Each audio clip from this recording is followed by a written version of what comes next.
effective in well over 90% of cases, which means if you're like most men, you'll get your sex life back. So call us. Your initial visit is just $99. It includes blood work, a medical consult, and if medically advised, a test dose. And if that test dose doesn't work in the office, your visit is free. Call 720-440-7900 or go to RockyMountainMen'sClinic.com. We have 5 offices across the Front Range to serve you. Hail damage? Go to excelroofing.com. This report is sponsored by the Our American Stories podcast. Back up to 90 for your Thursday. Temperatures today right around 90 degrees. We'll see sunshine and a very small chance for storms later on this afternoon and this evening. I'm Fox 31 Pinpoint Weather Team meteorologist Kylie Burse.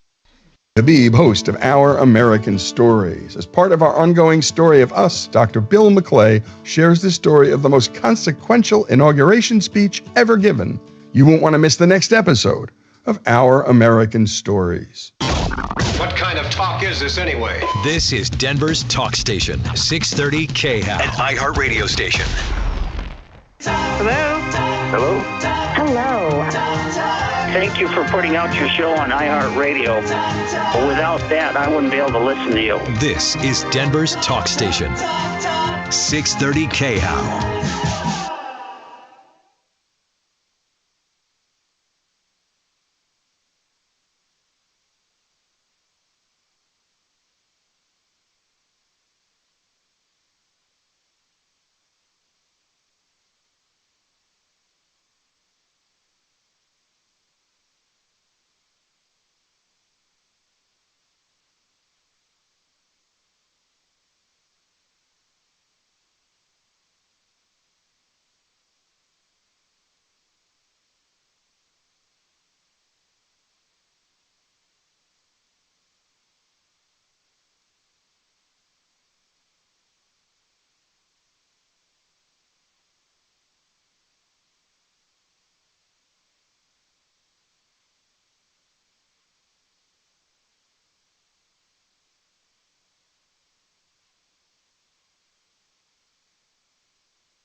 Hello, just checking in.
I don't hear anything.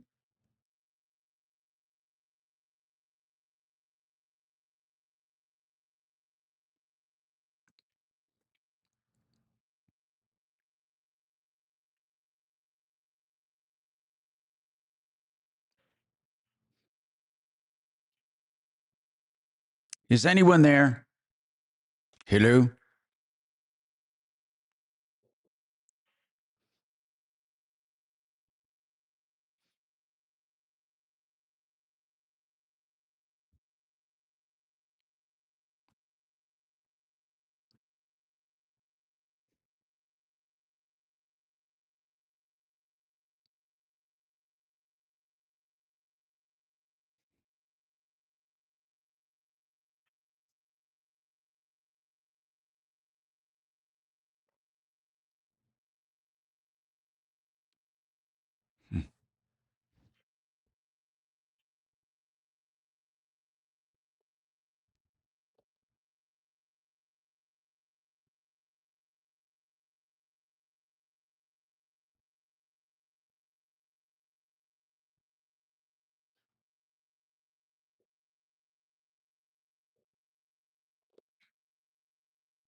What's going on, man?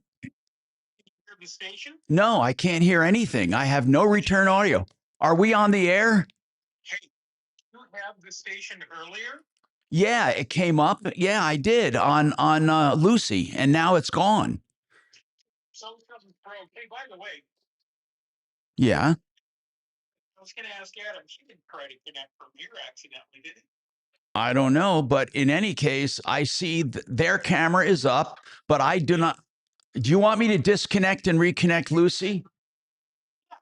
On 5. And then we have 3 if that doesn't work. All right, bye.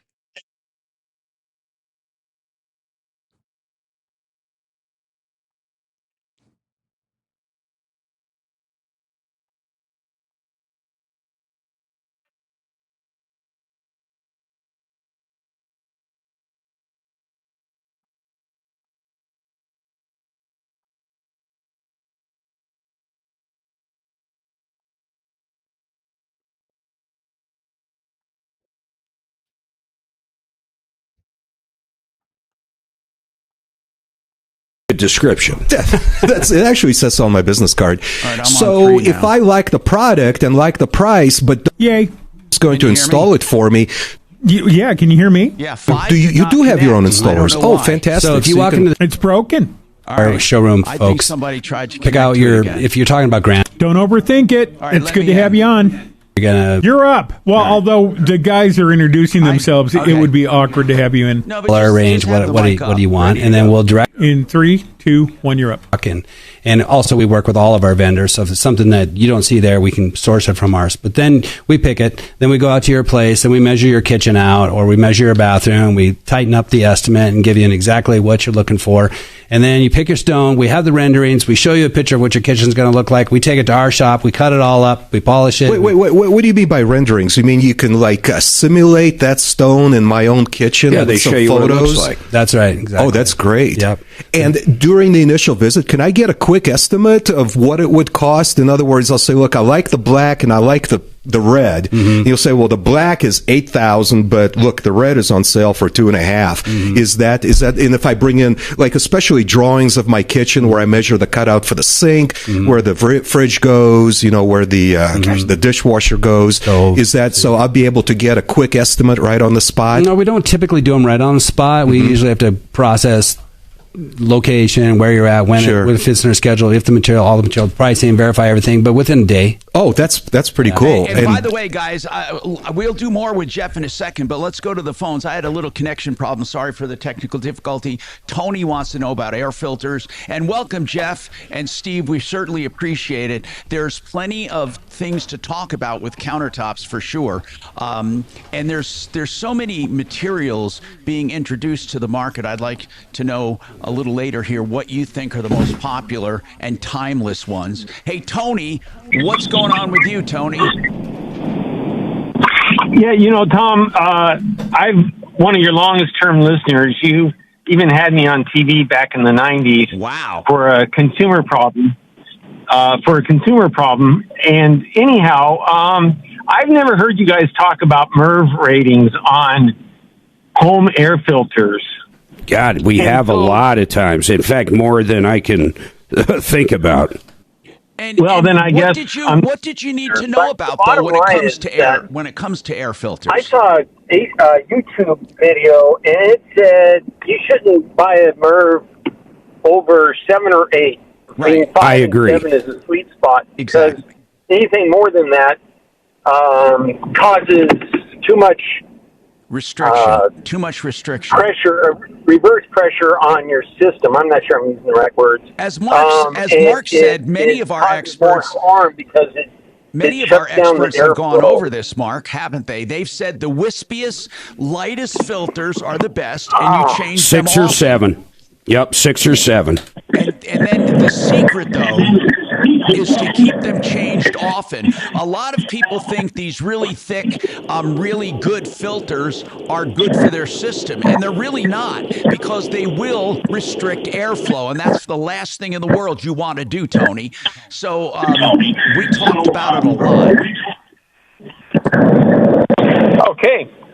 I appreciate you bringing it up, but it's really important that people do not restrict airflow and that they change them often. And when I say often, at least monthly during peak heating and cooling. And that's most of the time. Yeah, Mark. I'll throw this in, though. If you have a lot of allergies, something really bad, and maybe live out in the forest or something, there is cases where you probably need that higher MERV level just so you feel comfortable in your own house. But it does kind of tamper down the HVAC system. There's no doubt it doesn't have the same flow. Exactly.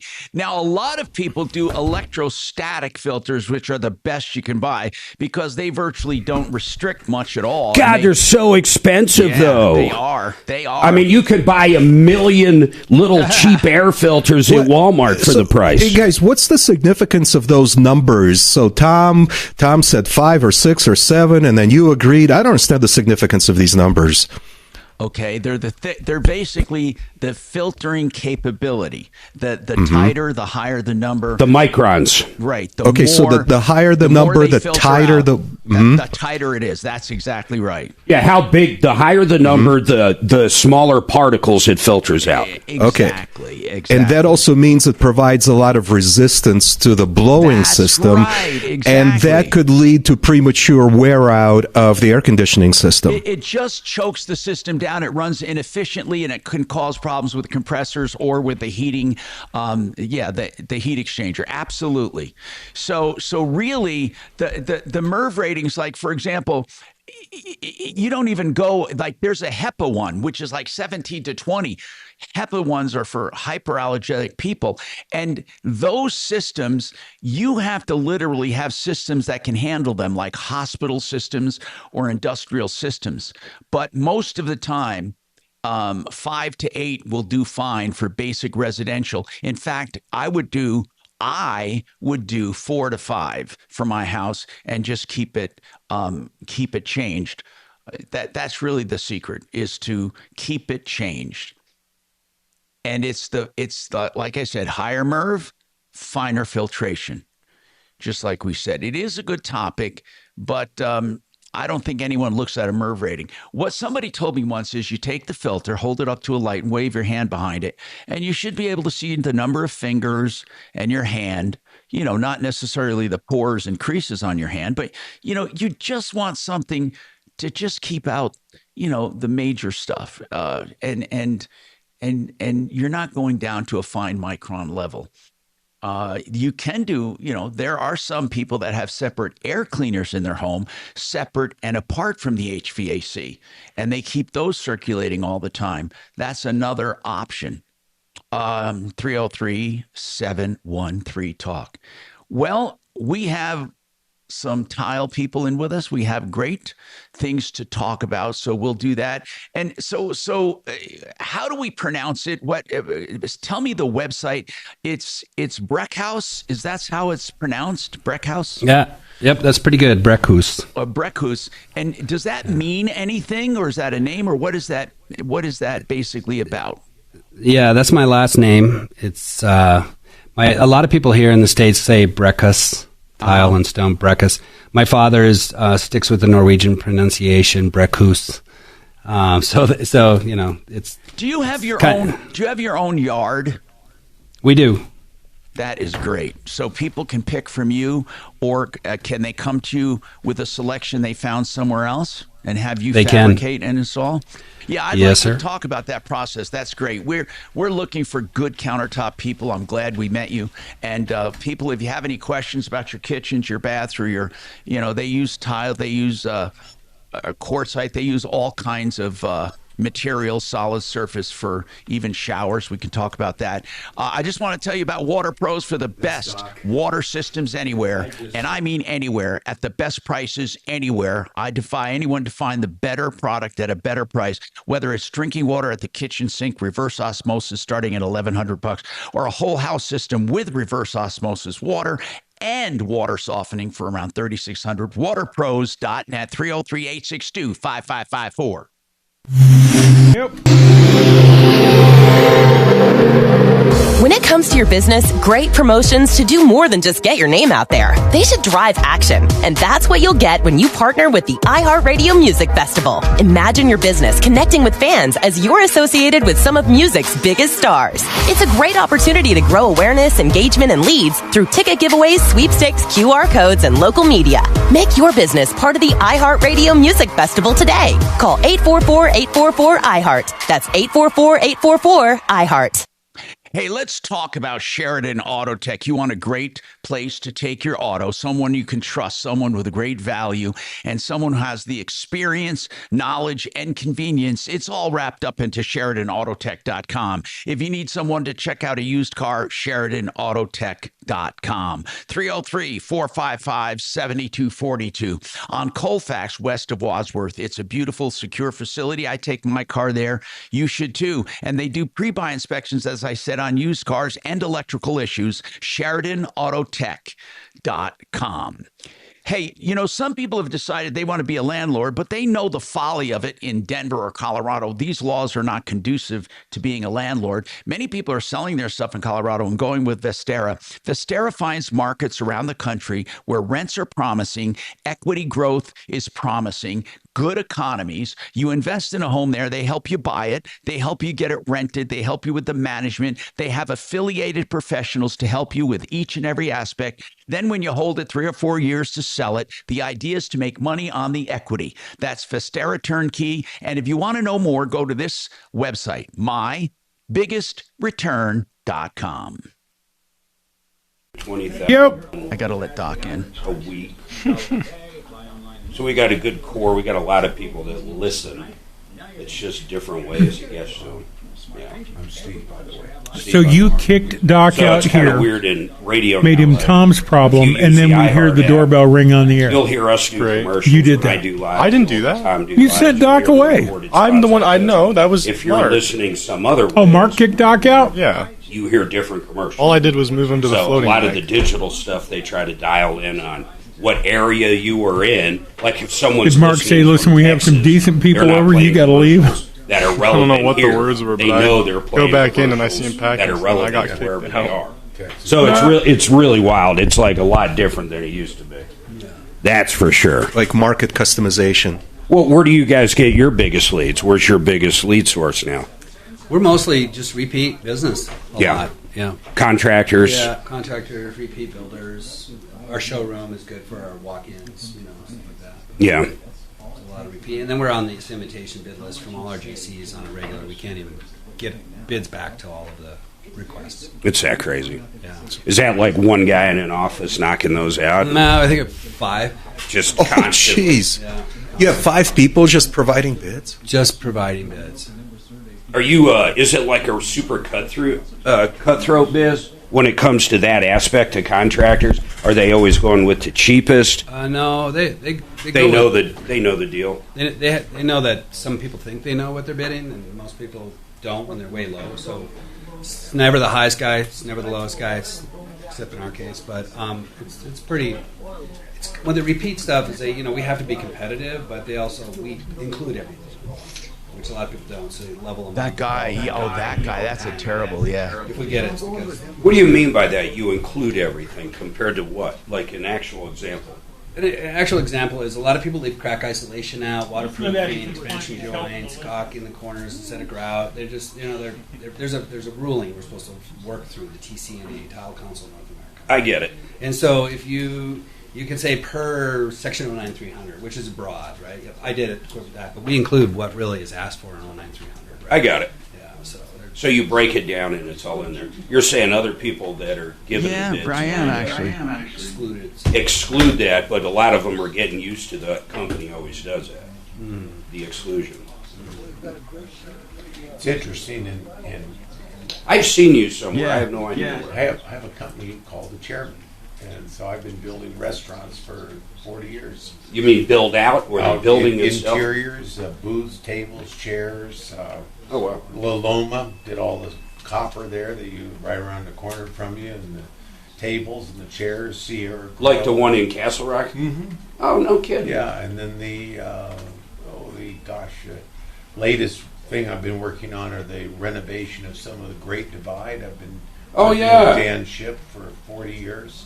Yeah, that's so another Jeff one in and Castle I Rock. Connected up that many years ago because in my industry you need someone in his industry. Sure. And they provide the best service. So when they put a bar in, a lot of people think, well, I'm going to just go to Home Depot and buy the slab. Well, true, it's granite and it came out of the ground, and it might even come out of the ground a quarry we might use. But when a company like Jeff is involved, they know the difference between specifying a very thin product. Hi, Tom Martino here. Welcome to the show. Marc Mager at the studio.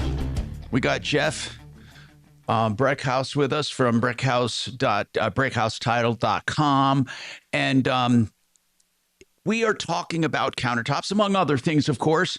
We have questions about all kinds of stuff. You can call us at 303-713-TALK at any time, 303-713-8255.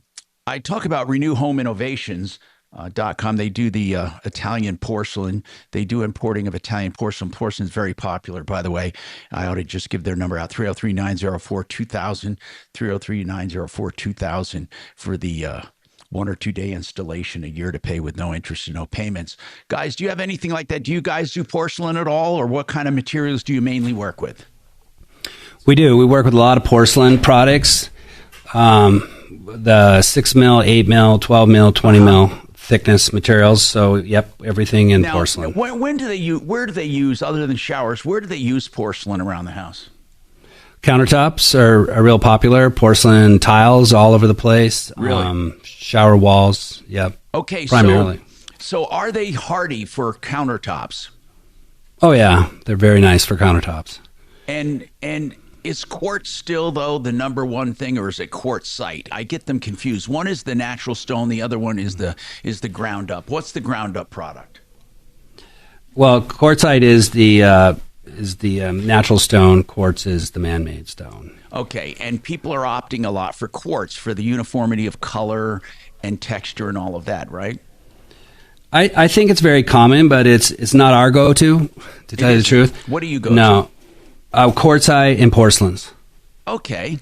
And what do you like about the quartzite? Is it just more beautiful? Does it have veins in it? What does it look like? Does it look like Okay. A lot of things about quartzite is it's definitely a very beautiful stone. It's got many different colors, many different shapes. Some are translucent, crystallos, etc. Taj Mahal, different things like that. But also it is durable, very much more durable in terms of staining, heat resistant, and other things. And then porcelain, of course, is the most durable. Like you can take a white Carrara looking porcelain and not stain it with ketchup, mustard, wine, etc., like you would on a white marble. So it's a nice alternative. There's a lot of new technologies where they're putting cook plates underneath, burners underneath the porcelain, so you don't even have the burners on the top anymore to spill over and drip down into the burners. Wow, really? Yeah, so it's very nice. It's one level surface, and part of it is for cooking.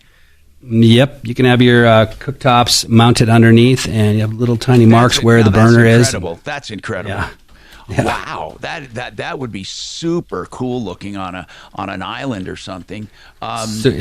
Easy to clean. By the way, I do get texts from time to time, and 747-999-5280. Somebody wants to know what would be the least maintenance of countertops if you installed one, as far as stone. What do you go, or even man-made? What has the least amount of maintenance? I would say porcelain. Second, natural Really? stone quartzite. Yeah. Okay, so porcelain and then quartzite. What about what? And if maintenance, what is it? Do you have to glaze it, coat it? What do you have to do? Seal it or nothing? Well, porcelain you have to do nothing, right? Okay. Clean it. Okay. Right? Quartz, I would say, depending on the usage and how you're using it, what you're cleaning it with, you might have to seal it more often. Say every 2 years. It really depends on what you're using to clean it. I would say. Soap and water and a light cleaner, then you don't have to seal it for many, many years. And then what about granite? Does that require more maintenance? No, less. Granite's pretty durable. Okay. Pretty impervious. Yeah. So then what would be one that's a pain? Are there any surfaces that are a pain in the butt to take care of? Well, I think it depends on how you look at it, right? A lot of people like the white marbles on their countertops, but they do take more maintenance, more attention to detail. If you spill a little bit of something, you get it off pretty quick. You have a little wine glass with a little ring around it, and you let it sit overnight, you're going to have a little wine stain that you're going to have to get out. Is it more porous, basically? Yeah, that's a good way to say it. Okay. And so keeping it sealed, keeping it clean. You see them all over the place. There's a coffee shop near my house in Boulder that has all white Carrara all over it. And there you have coffee machines and cappuccino machines and everywhere all over. And the beautiful marble looks great. So it can be taken care of for sure.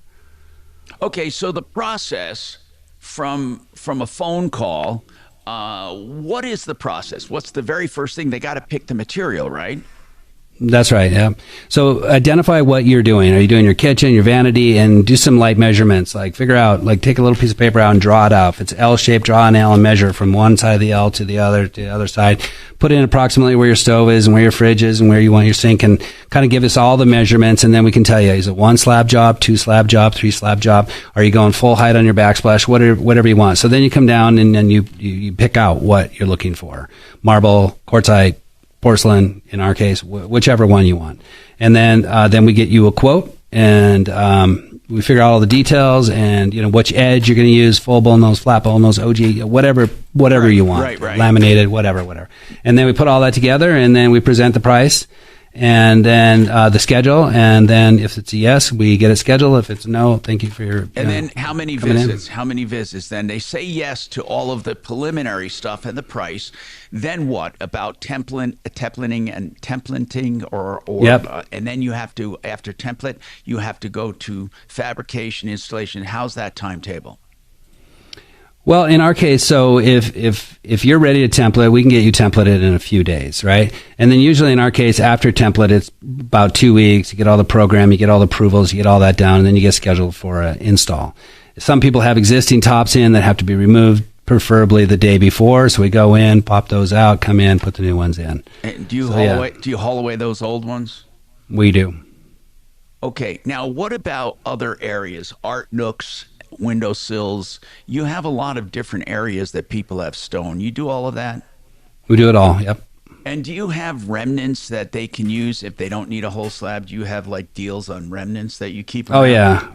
We have an awesome selection of remnants, and we keep them all pinned up in pole racks, so they're very easy to see, the size, the length, the height, the width, and the price is right on them. So you can come by our yard even when we're not there and walk around and look at them if you want to. Okay, so basically, countertops, that is one area I think if you don't do it right, your eye goes to that immediately. I mean, it can ruin your whole kitchen. It absolutely can ruin your kitchen. Do you like any of these, I don't know what you call them. Do you call them veneers? They're really thin. There was a place, and I don't hear about them at all anymore, but they used to do granite overlay, like a little, I think it was like a 1/4 inch or something, or stone overlays. I think they've, I don't know if they're in the marketplace so much anymore. I don't hear about them anymore. Are they still around? I remember what you're talking about too, but I don't really know where or what they're doing. And as far as that goes, they go over existing stuff. Like I said, it's not the real deal as far as the thickness. And as far as thickness, what do you do when it comes to kitchen countertops? I mean, how thick are they? I know the edge treatment can make them appear thicker, but what is the actual thickness? And is there a preferred thickness for durability and longevity? Yeah, it depends on what product you're using, I would say, but the average thickness here in the Colorado area is probably 3 centimeter, approximately 1.25 inches. The common size throughout the United States is 2 centimeter, right? Approximately 3/4 inch. Either or are fine. If you're going with a porcelain, you can even go thinner, 20 mm. 12 mm, because it's the edge detail that you can provide any level of thickness, right? You want it to be 2 cm, 3 cm, 6 cm, whatever detail you want around the perimeter of the island to give you the thicker looking piece if that's what you want. But any one of them are absolutely okay with countertops. 12 mm is very common anymore. It's the new porcelain level. 20 mm is the equivalent of 2 cm natural stone, and 3 cm is the biggest one here in Colorado. When I look at your building and stuff, I've seen that for years and years. It's been around. I mean, the logo immediately looks familiar to me, and the building. How long has that been there? I mean, because when I saw it, I went, oh, yeah, I drive by that all the time. Where am I driving by that? Is that I-25 or 70? Where is that? Mm-hmm. Yeah, that's I-25 between 6th Avenue and Alameda. Yeah, man, on the, it's a big place. So you have a showroom right there for people? No, that's primarily where we manufacture. Our showroom is on the other side of the highway on Jason Street, next to, Dal Stone and those guys. Okay, for those listening, it's BREKHUS, and then the website is breckhouse and then tile.com. We have more to talk about, and any of your calls on problems, questions, and complaints, and we'll recap some of the things we were working on yesterday. DenverRegen.com for stem cell therapy that works. I know it. I've had it done. I can vouch for them. DenverRegen.com. Thank you. This is Denver's Talk Station with Tom Martino now. Dan Kaplis today at 4, 630 KHOW, Denver. Now, impact traffic. Yeah, it looks like we may have a minor accident southbound 25. This is going to be right at 84th Avenue under the bridge. In fact, right lane's blocked, and it is slowing traffic pretty much back to 104th Avenue, so you want to push left early as you're coming down out of Thornton. I-76 was running a little heavy near 104th. That's improving. 270 is heavy coming off I-70 up through Vasquez, and it looks like the rest of the freeways are pretty light out here. Speeds on the high side down south. With traffic, I'm Jonathan Steele.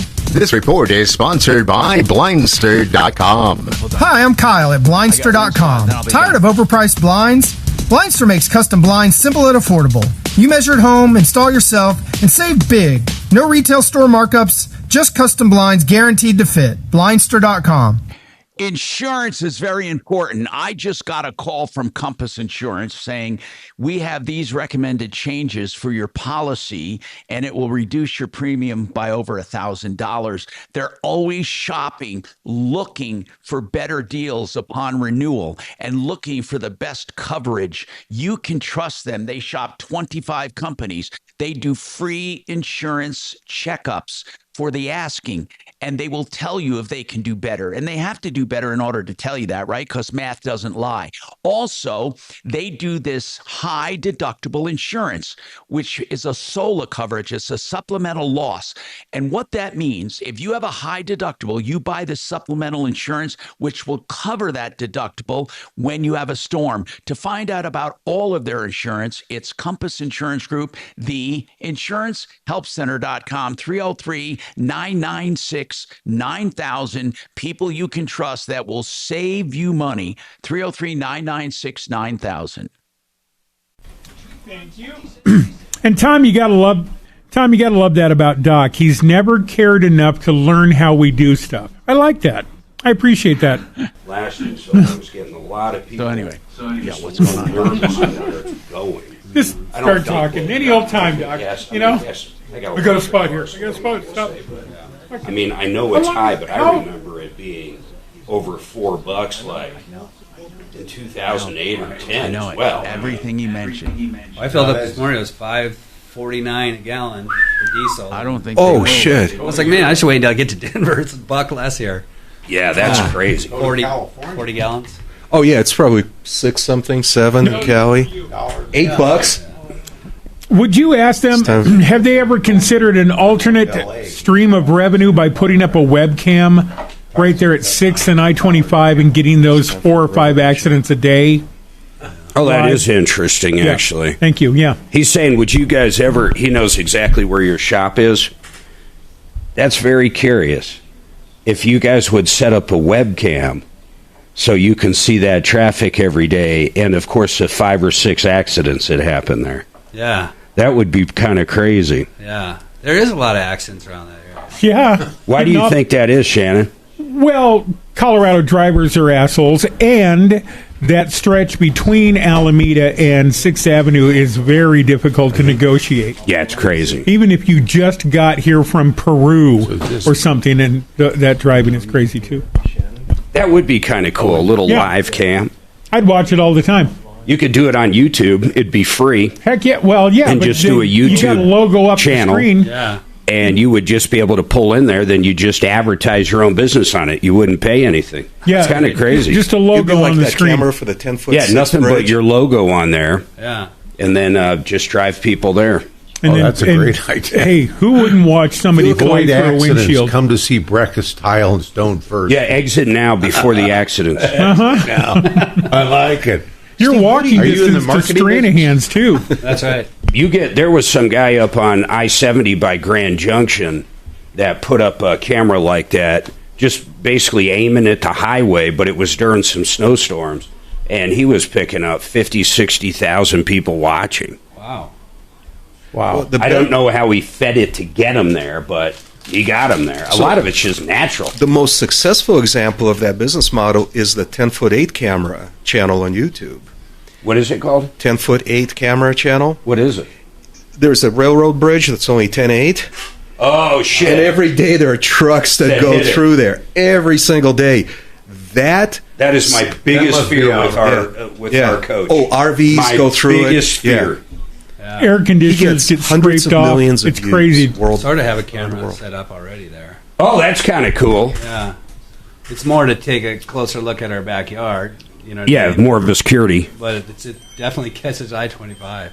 Oh, That's how a good interesting! idea. We could have a nice. You could stream. You could, for less than $500, a good camera. Yeah. And then just create a YouTube channel and just do a live stream. So you're not, you're not paying bandwidth or nothing. Yeah. And then you do a banner ad Now at the bottom. I like it. That's good.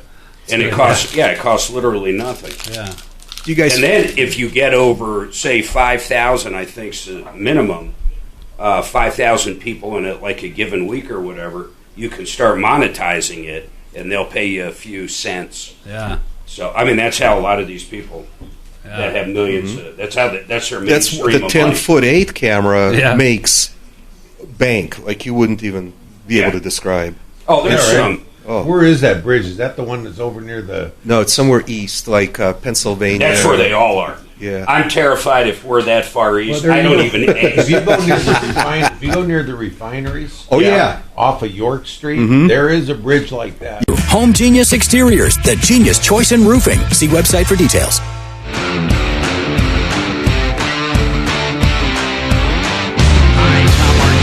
Welcome to the show. We have Breakhouse Tile with us today, and we're talking countertops, but we can talk anything you want. I do have some text as well to get to, but this is good to ask you because I was going to talk a little bit about the frenetic kind of almost schizophrenic economy. How are sales for countertops, renewal, renovations and things? How is the marketplace? How are you finding it lately?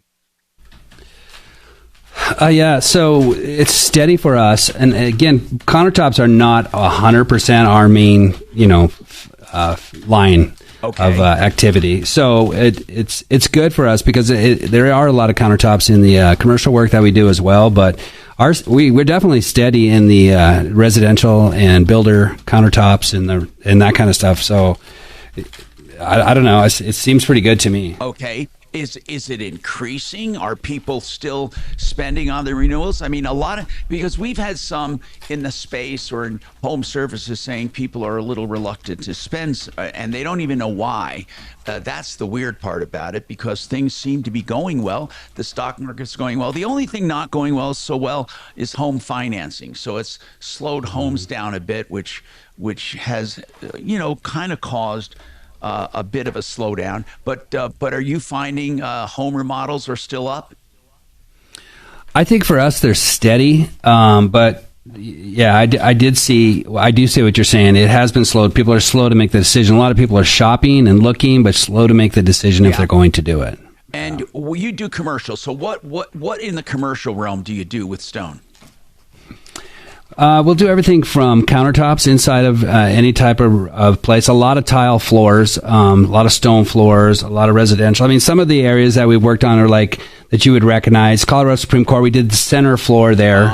That's cool. Yeah, we recently did the governor's office, actually his personal office, all the stone and ornate work with the base and the columns and everything in there. Some of the other projects you might recognize, like Monarch Casino, that's largely our install. Restaurants, Capital Grill, Water Grill, P.F. Chang's, stuff like that. Oh, man. Right? Okay. Yeah. DIA, a lot of work out there. The bathrooms, the restaurants, Elways, those types of things. Is the restaurants, is that where kind of Steve played a part in there? That's not on those particular ones. We have done other restaurants with Steve, but not out of DIA. Got it. Specifically. God, that place is a work in progress. Every time I go in there, they could probably keep one of your whole crews busy forever. Well, that's a good point. We've been working there for about 29 years. Pretty That's steady. insane, man. Really, from one job to another. Constantly just moving. Once you get and win a bid like with DIA, do you still have to do bids on every job, or can they just say, okay, we're comfortable and go forward, or because of the charter or whatever, they have to get bids? Yeah, everybody gets bids, and we don't work for DIA directly. We work for the general contractors that are contracting with DIA. Got it. Right, so there's a lot of different contractors working out there. But how about like the governor's office, you said? I mean, is that something can they just call you and have you do it, or do they have to get bids? Everybody has to get a bid, no doubt. Especially governmentally, I believe. Yeah, there's never any just do it kind of stuff. Okay, so as far as you mentioned consumers waiting a little. The confidence index for August is the lowest level in 7 months. Here's what's weird. They're increasingly worried about inflation, although the job market is still good as far as people employed. And also the gasoline, and now that's high. That's discouraging people. It's real high. Yeah. A lot of people are very upset with the Iranian war. They're saying it had no purpose. They don't understand the purpose. They don't feel safer. They don't feel America got anything out of it. and they really are pissed off about it. And I think this is going to be a big factor, not to get too political, but going into midterms, man, this is going to be a big factor with people's unhappiness with where this Iranian thing went. They said this thing could have been put to bed in a week or so. And why is Iran still going strong and basically calling the shots? That's the part that's confusing the hell out of people. It confuses me too. I mean, we would hear tweets in the middle of the night. It's sad, an entire civilization is about to disappear, and then nothing. And I'm not suggesting we should make a civilization disappear, but all of this bravado and texting and bragging and then doing nothing.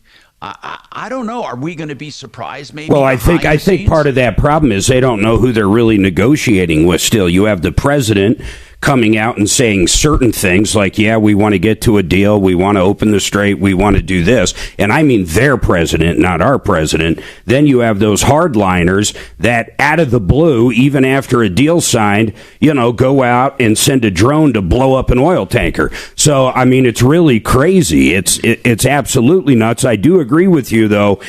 Something needs to be done. And I hate to say wipe out a civilization, but you might have to get a hell of a lot more aggressive than you are now. I don't see an end to it. Now, maybe after the midterms, he'll get really angry. Yeah, who knows? Yeah. By the way, we're going to have an update, not so much of an update, but a recap of the Lakeside and the Auto and Christian Brothers. Some people had texted and asked me about it. It's important that you know what's going on there. By the way, Dan McKenzie does wills. He keeps you out of probate court if you need to be, if you want to plan for your estate to be outside of probate, or if you're facing probate. Anything estate related, I can speak personally. He assigns an attorney to you. It's a wonderful process, whether it's a will or a trust or a combination. McKenzie Law. He's a great guy, a great practice. Don't put off estate planning, please, especially like I did. 833-CO-PLANS. 833-CO-PLANS.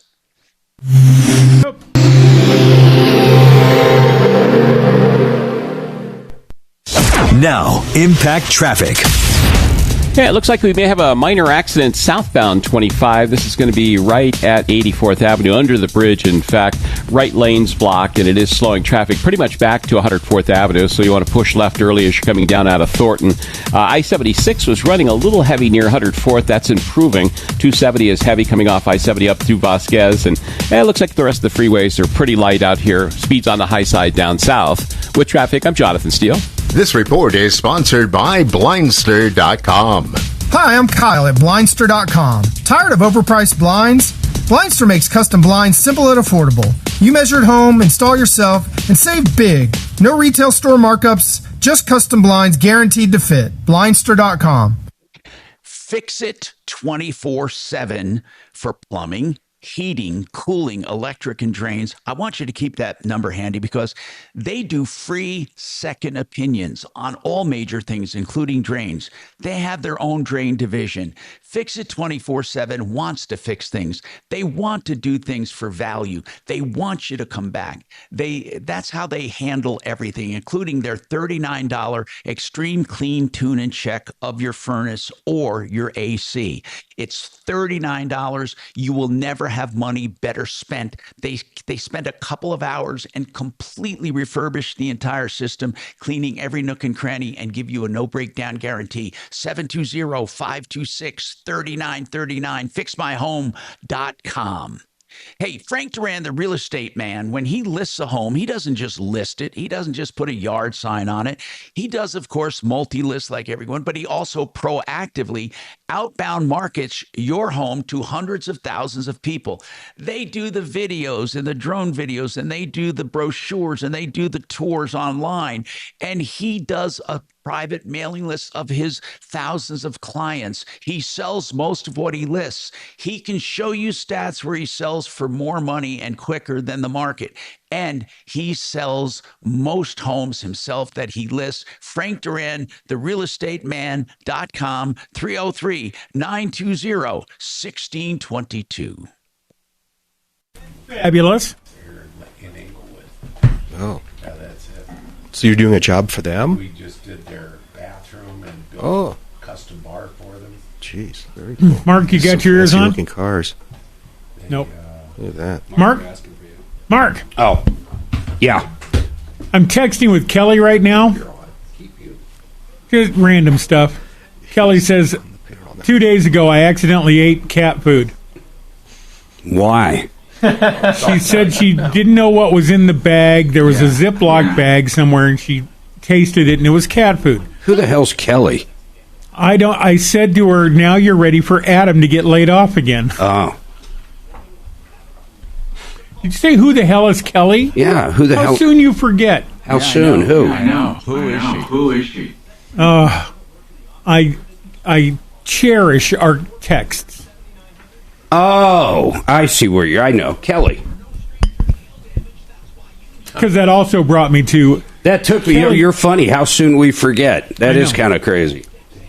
I'm like... I also asked who her, the hell? Kelly, you're like a toddler. Would you stick just anything in your mouth? Yeah. That's pretty impressive sales. Why does everybody add the disclaimer about Iran? Not that I want to wipe them out, but this whole civilization ended thing is... Stop adding the disclaimer. That's really impressive commitment to sales. What has Iran done for you today? That should be our motto. Every day we raise wake gas up. prices. That is See? very Well, serious then, commitment to sales. That's very impressive. Ixnay on the I love iFlay. people like that. I love. I would, but I'm not a car guy. I just don't know how many of our listeners buy Porsche GTs. I mean, Not many. that's $1 million car right there. A Carrera GT, a 918 Spider. People I know have the most money. Well, that part is true, of course, yeah. I mean, here's a GT2 RS. That's insanely expensive. Do you guys have any specials you want to offer our listeners? I haven't really thought about that. What do you suggest? It's up to you. You got 3 hours to think of one. Free tile for anybody that calls. Free with no limit. Free countertop. All the free tile we'll show you how well it works. Right. Put it on account. Can you throw in a pizza with every job? Hey, Mark, how about that?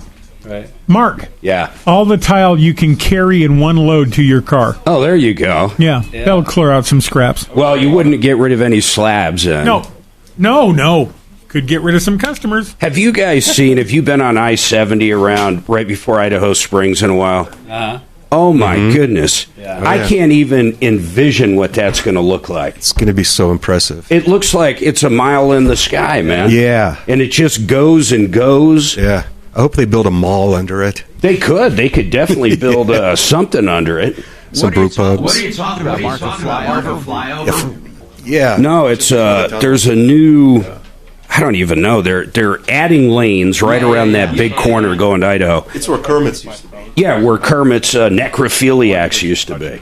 And it's pretty wild. I mean, you just got to see it. I can't explain it, but it's massive. It's one of the biggest projects I've ever seen. Where is it? Yeah, I've never seen. Yeah, you go by it going up to the mountains all the time, Doc. Floyd Hill? Huh. Radio app today.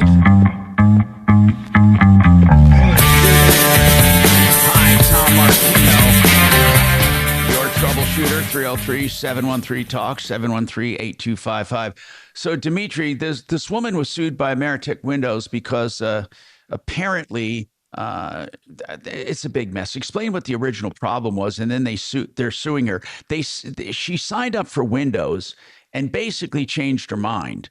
And she said she called them within the 3 days, and they're denying that she did that.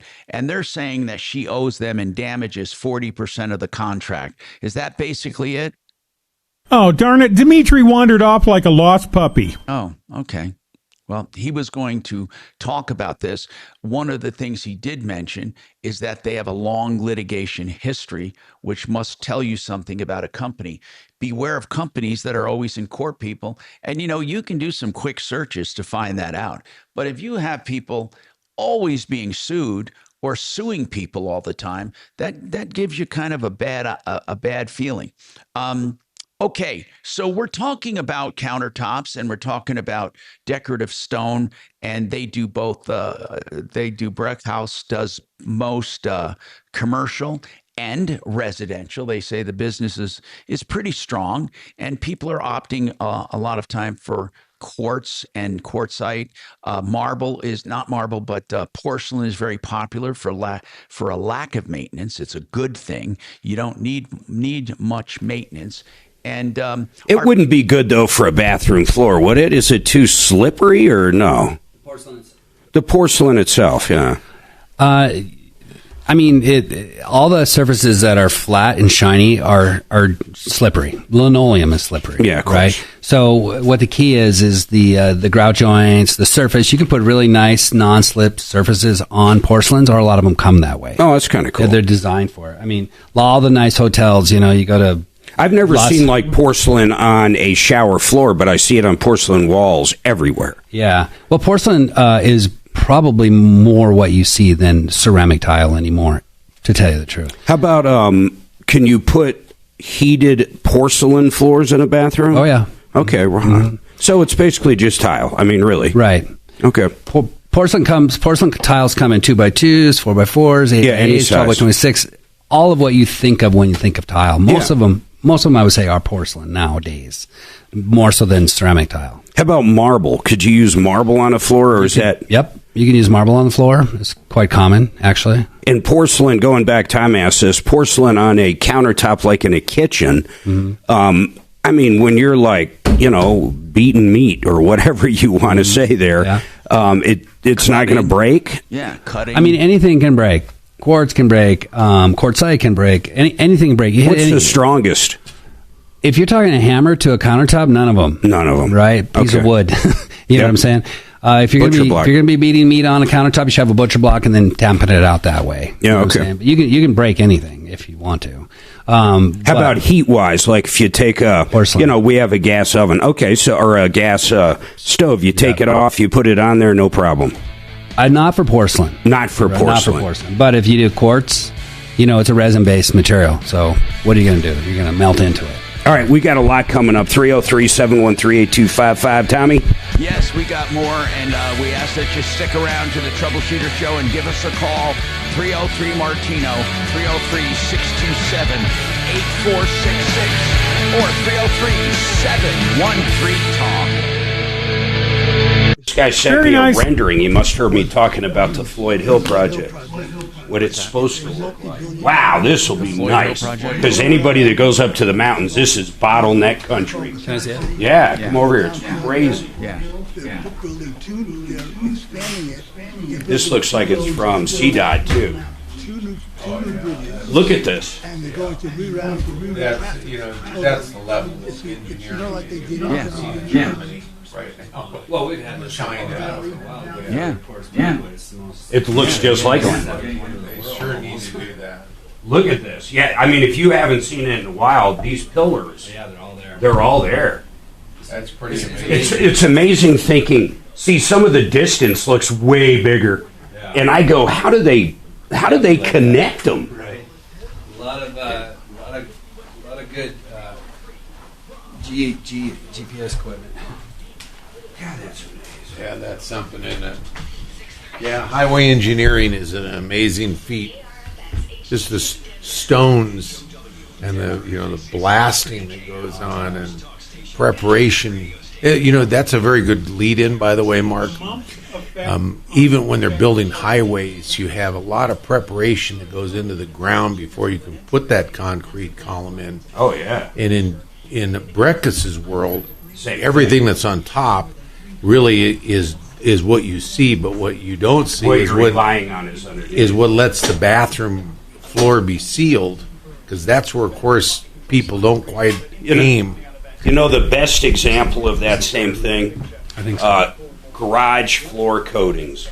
If they don't know how to prep them, sand them, do them right, I mean, it is just trash. Yeah, you're exactly right. So that we did a job for a company called Blue Chip Fleet in Inglewood. You can look them up.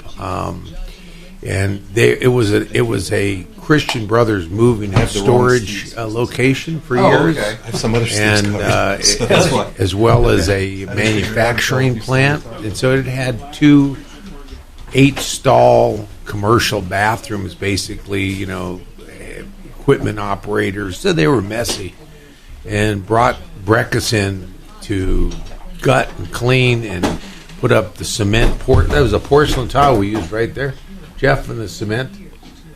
Blue chip. Just right over it. So no, they had to prep everything to get it done right. And now when you walk in there, it looks and smells like any kind of a room that is finished. It doesn't hold smells because when people mop bad things into floors that aren't sealed, the floor holds on to those smells, and pretty soon you walk in a restroom at a restaurant that smells like Lysol or overpowering smells. It's because they did a bad job when they first made their tile floor. Or didn't reseal it on a regular basis, right? Don't you have to reseal it to begin with? The floors fall apart, the walls fall off because it literally falls apart behind the tile. And so when Jeff was talking about, the substrates, is it Mepe, right? Mm-hmm. It's a product that when you seal, it doesn't make any difference if you're doing the floors at DIA, knowing how much material goes under a 4-foot by 4-foot panel. Sure. You can't just slop some on and miss it. If you miss a piece and they roll over it with a heavy dolly, they'll crack that tile. Of course. Because there is hollow in it. Oh, yeah. So a lot of people hire people to do work and they just look at the finished job and go, ooh, nice. Yeah. Are they going to feel that way in 15 years? 15 weeks. 15 minutes. What Steve's talking about is when you do a commercial bathroom or even a residential bathroom, people just put up white drywall and then you stick the tile right to that. Yep. And then inevitably moisture gets through there. And what happens when you hit that drywall? It just starts wicking up the drywall. What happens when that starts wicking up? It starts expanding. What happens is that tiles peel off the walls. It also absorbs smells and odors and everything else. So you get the right substrate, and then you put the waterproofing over it. So it doesn't matter how much sealer is on. It's the grout that cracks and lets the water through. Right. And it really doesn't matter the tile itself. If you penetrate that drywall, it starts to expand. Oh, absolutely. Off the wall. So the idea is to protect that. So it's really what's behind the tile that makes the longevity of the installation. Do you guys offer any kind of advice, assistance, or seminars for the do-it-yourselfers? Like Home Depot sometimes does? No, but we probably could. I think that's I've taken so many of those classes at Home Depot, and I naturally end up buying, the grout, the sealant, the trowel, the glue, all that stuff over there. Yeah. I think that it doesn't cost much to offer that course, but man, does that build Set them up on a weekend. That bring customer loyalty is huge when you do that, like on a Saturday or a Sunday, or even in the evenings after work or something. Product data training or something? Yeah, just like the seminars. You walk into Home Depot and they have a whole board up Saturday at 2 o'clock, plumbing seminar or something, and you can ask questions, which is like that's the most important part for me. I entirely hate. How do you actually do the shark bite? Do you push them, or do you push them and twist them, or do you twist while pushing? Because there's nowhere online that you can look that up. And the guy goes, "Oh no, let me show you. It's like this, and he actually does it in front of me. And that made a big difference. I bought so much stuff from Home Depot because of those seminars. It's interesting when being that my first business that looks good on you. I'd never wear that. I mean, that's not. But the it's point. in that restaurant industry, and turquoise belt, when you do teach someone big rings, why something is valuable. If they want to purchase something valuable, if you ever then go they know to a what they're mall looking like Park at. Meadows, They just want a deal. Flat They Irons, want the cheapest price. They are in all of the malls. Well, buy cheap, buy twice. That's right. Yeah, you want to compete on value and price. And so I learned that Sephora people are sitting there saying, "Oh, I got to get a bar top." I did something. The brightest that's not store the job in the you want to begin with because it I've seen it, cuts short of being able to give them the quality that they're going to want. But it's that's right. In the I'm going to go in there next time. That's why the commercial furniture you can't buy. I have a problem with expect it to last. You know that from People- experience. But people try to open Oh, yeah. restaurants like I wouldn't that. call them purses. You know, hear me now, believe me later. Sack chunky. And so I was always happy to go in there with a How girlfriend or choice a it wife or Oh, both great. or whatever. So this is actually airing live right now. All right, if The I show? was Oh, really yeah. gay, that Oh yeah, even on YouTube. So even during commercials, when we talk, that's all on YouTube. And there's the camera. Okay. Something that's got a So silver don't cactus tell on company it. secrets. Yeah. But on the radio, it's One only store in Mexico what we talk about in between. that I love. Right. So Everyone else you know, that goes there too loves it. It's a leather store. And so Okay. then when we're Everything is talking, leather. is that live on And all YouTube? different types of leather. Yes. Everything you just said is broadcast on YouTube. So I should turn around and smile. Steve, that's awesome. I mean, so, Jeff, Ripped off, bad news. You need advice so you don't have to lose. We'll come running just as fast as we can. Troubleshooter's gonna help the common man. This is the Troubleshooter Show. Now, Tom Martino and Major Marc Mager.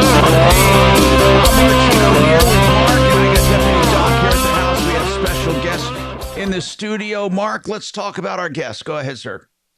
Well, it's pretty interesting, man. It's a tile. And what's kind of crazy is they do a lot of commercial. We have a lot of people on referral lists that are basically not commercial, or HVAC people. Yeah. A lot of people. I mean, with the exception of maybe our attorneys, but they do just residential. What I like about these guys, and every time I look at his name, I'm going to say it wrong, but Birkin. Pronounce your last name.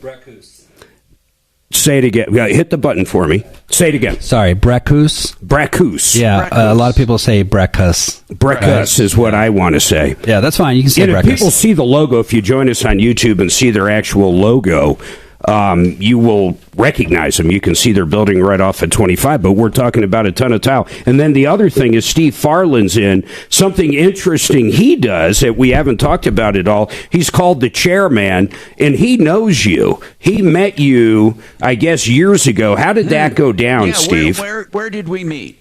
I'm sure. And he I'm looked sure so it was familiar to me. I'm sure it was a thrill and a pleasure. When did we Well, meet? you know, Tom, I was always a fan of your TV show and your Tom Martino Troubleshooters. And as a business owner, I had a couple of people buy some chairs.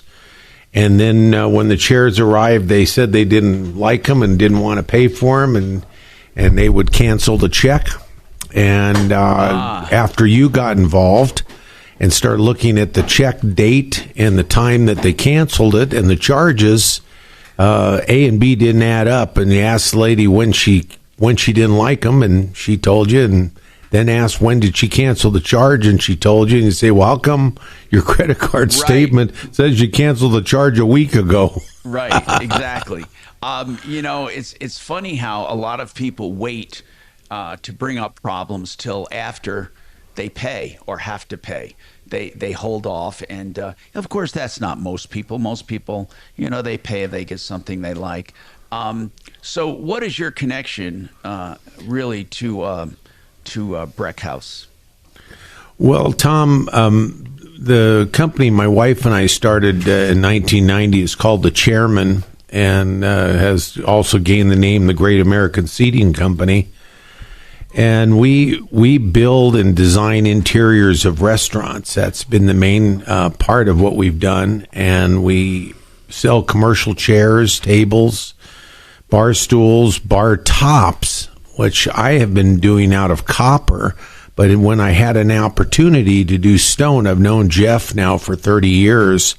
And there was no one that I ever found that could do jobs. We did work for, oh my gosh, the View House. We did work for the Blue Island Oyster Bar, and recently Blue Chip Automotive Fleet, Blue Chip Fleet. And basically the industry crosses over because they have bathrooms and they have surfaces and they have kitchens, and that's what Jeff is excellent at doing.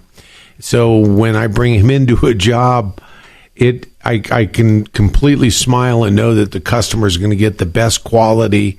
They're going to get service that they didn't plan on, and they're going to get follow up. And I don't have to make excuses. Okay, cool.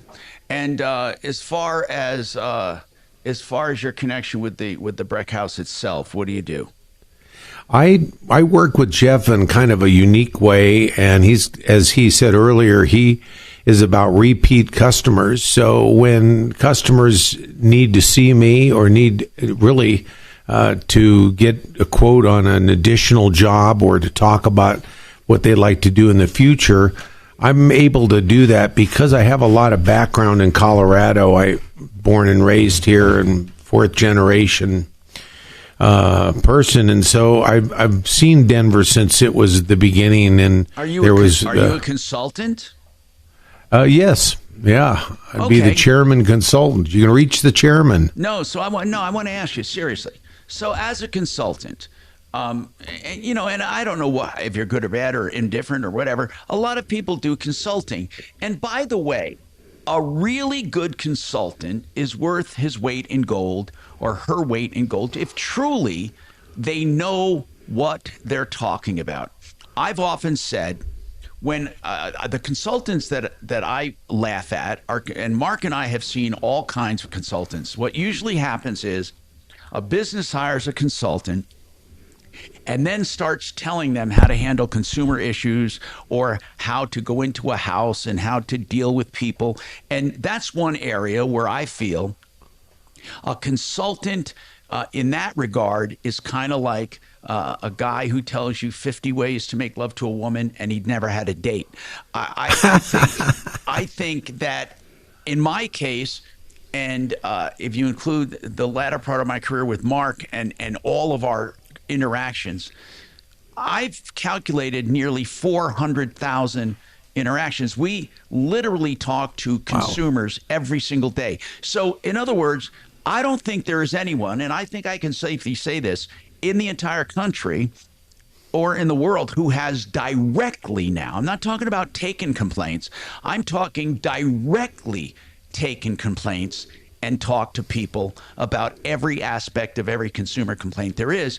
There are clearinghouses, there are departments, there are people, but for a consultant to talk about, why does someone choose this business? Why does someone fire this business? Why? What can you do when you're inside a home to upsell with confidence and truth? Or what can you do to enhance the probabilities of getting great reviews and all of that? I think we have it handled. But one area I find that I think people would love and where they need consultants is how and where do you reach the masses? It's so different now than it used to be, right?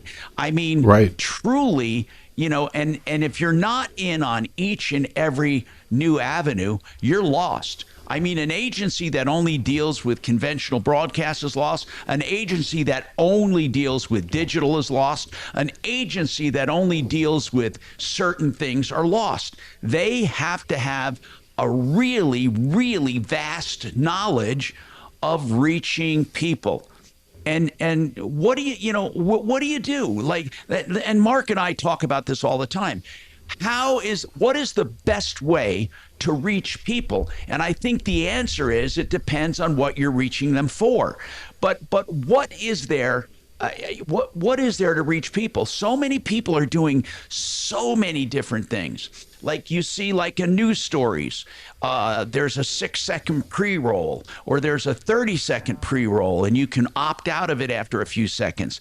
Or that's called over the top, meaning over the top of the video they're presenting to you. Then you have TikTok, and you have even video games.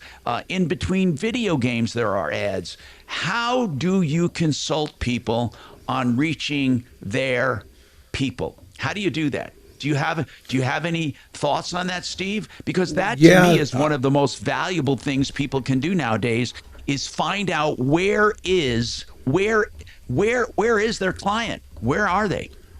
That's a very long That's a very long description of a very big problem, and you're right on the money for seeing that, because yes, there's a consultant for everything you can want if you want to pay enough, and you overpay a lot of times. And when you ask me if I'm a consultant, well, I'm a confidant to Jeff first and foremost, and we're friends. Yeah. And we speak truth and we speak success, and we want our business to Right. thrive. Yeah. And we want our customers to be happy. And when we put things like that in front of the money sign, your customers come to you.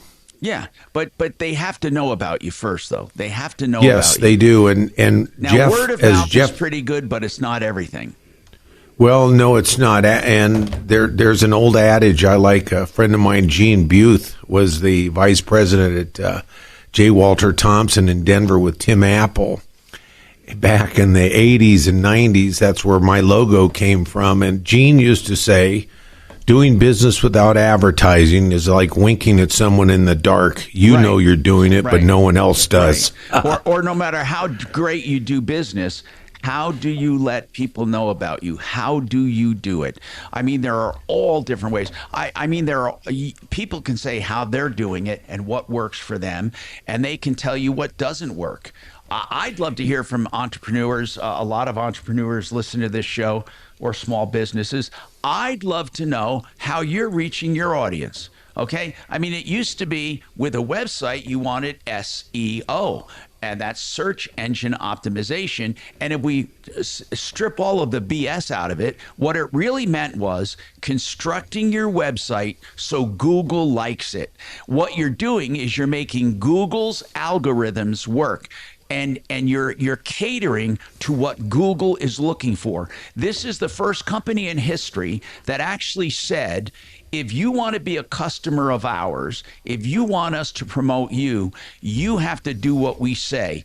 In other words, rather than them going out and searching different modalities and different things, they said, we're not going to search all those things. We're going to tell you what we're searching and how we're crawling, and then you build according to our standards. We don't build just to go out and find it, because they were coming back with irrelevant search results and a lot of phantom companies and things that didn't work. People who jam-packed keywords and all that. So Google had a problem in that their credibility was suffering, and they wanted to return great results. So they made a rules, and the rules said you have to do it the way our bots look at you, and if you don't, we're going to make you invisible. And it's really, think about it. They control their customers. They tell their customers exactly what their customer needs to do to be a good customer. Otherwise, they're invisible. And then people accordingly hire companies, consultants, or these SEO people to make them more visible to Google. But now you have AI, and I don't think I've Googled anything since I've gotten AI. I've seen most people, they're not Googling anymore. They're going to AI and they're saying, they're going to chat or Grok and they're saying, blah, blah, blah, blah, blah, where can I find this, this, and this? And they come up with things. And now maybe some of that they find on Google, but other times they find it in other areas. So I don't know. I'm just thinking that we are into a completely different world, and it's shifting again. We are going to have to learn to make our businesses relevant to AI by becoming an authority. It may be age related, because I don't use AI to search things, and my friends still use Google. Well, I'll tell you what, I read a stat that the biggest use of AI is not by young people. Young people are rejecting it. The biggest use of AI is from people 50 and above. For certain things, but as far as, let's say, finding a close restaurant or something like that. Yeah, okay. They're still using Google. Yeah, they do. Jim, I'm going to ask you to hold, because I do have to take this break. It's a very important discussion. I'd like to hear from companies on how they get to their people. Now, I know, thank goodness, many use us, and I've told people about One Clear Choice garage doors for years. And they are the best garage door company. I do this from personal experience, from reviews I get from customers, and I've used them for 5 or 6 doors. They'll inspect doors, they'll install doors, they'll do the openers, they do any part of the opener, any part of the door, and they're factory authorized for most. They come out 24/7 if you need them in the middle of the night because the door won't close. Whatever you need, they can do. One Clear Choice Doors.com. You will not do better. One Clear Choice Doors, 720-370-3987. Yep. The Tree Farm's 50-cent tree sales now through Labor Day. Buy the first tree at regular price and get a second tree for only 50 cents. Choose from thousands of carry-out size shade trees, flowering trees, evergreen trees, and more. Buy one 6-foot-tall Austrian pine tree for $399.50 and get another tree for only 50 cents. That's 2 10-gallon trees for $400. Now through Labor Day. Come see. I-25 to exit 235, then 5 miles west to the Tree Farm. Speaking about endorsing people, I put my name behind Frank Duran, the realestateman.com. I have personally used him. Mark and Suzanne have used him. All of our friends and neighbors have used him. They love him. He is a great person and a great real estate broker. He does what he says and also doesn't hold you to a long-term contract if you're ever unhappy. You can cancel at any time. That's what a great person he is. And he proves it with numbers. He sells faster for more money. He gets multiple offers. In a year, he'll sell more houses than most people sell in a career. You got to talk to Frank. He'll do a free analysis. He'll let you know what your house will sell for. 303-920-1622. 920-1622. Frank Duran, therealestateman.com. Let's talk Excel Roofing. If you go to their website, you'll find really interesting blogs and talking about authority. AI cites them a lot for information about roofing. So Excel, E-X-E-L, Excel Roofing, they also have a pricing tool on the front page of their website where you can find out the price of a roof, no matter what roof you have. ExcelRoofing.com. Thank you. Tight end, I think. Why was he there? What business does he operate? Well, he's building a golf country club, an indoor golf country club right down the street, right next to Industry. Whoa. Yeah, here's a. Let's see, here we go.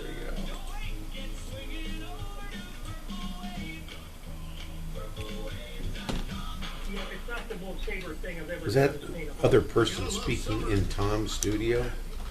Now Kelly is bringing up the government sexual He also helps out relief behind the scenes, like plan in California. Disputes between consumers and businesses. That's fantastic. Proposing, some kind of a middle ground. A taxpayer-funded sexual relief clinic for the homeless. Doc. He's a retired physician.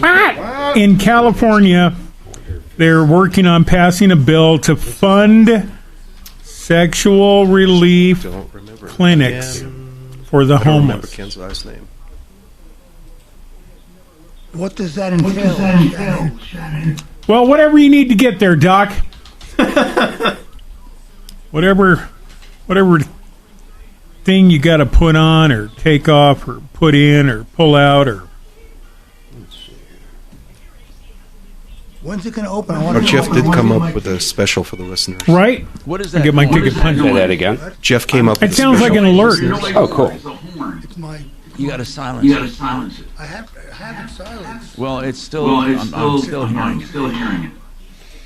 Be interesting to see if there's any restaurant. It is like a really bad remake of the Sunshine Boys. You know that? I know it. Have problems in their kitchens, problem behind the bar, problem in their bathroom. To be fair, you are George Burns, right? Yeah, it was Burns and Matthau. You think you're Matthau? What was that restaurant you did in Colorado Springs, Jeff, that we drove down there to see? They needed done in like 24 hours. The entire My restaurant. God, I love that cut out movie. the kitchen. Ford, not a funny word. Christmas or New Year's? Buick, funny. I love it. Pickle, funny.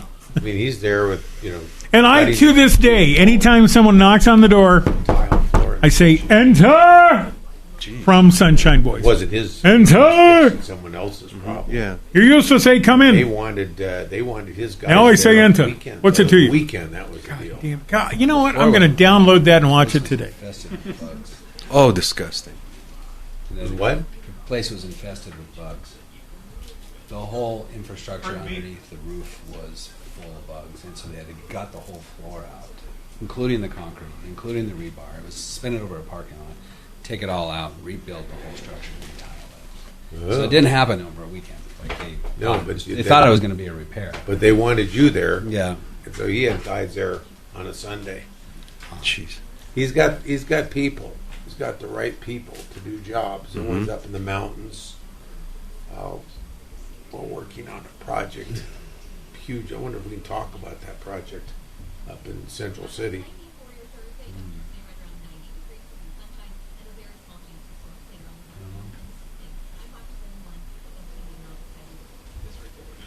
I mean, it's posted publicly that they're bidding it. Pardon me? It is posted publicly that it is out for bid. Yeah, I guess we can talk about it. You measure at home, install yourself, and save big. No retail store markups, just custom. Steve, do you know a really good private investigator around? Hello, I'm Tom Martino with Major Marc Mager, and we have people in the studio as well. Let's talk to Jim, who's calling in about something. Jim, what's going on with you? Hello, Jim. Welcome. Our number is 303-713-TALK or 303-MARTINO. Jim? Yes, sir. What's going on, man? Tom, I want your opinion. I'm 70 years old, and I'd like to buy some more life insurance. Do you think it's ridiculously dumb?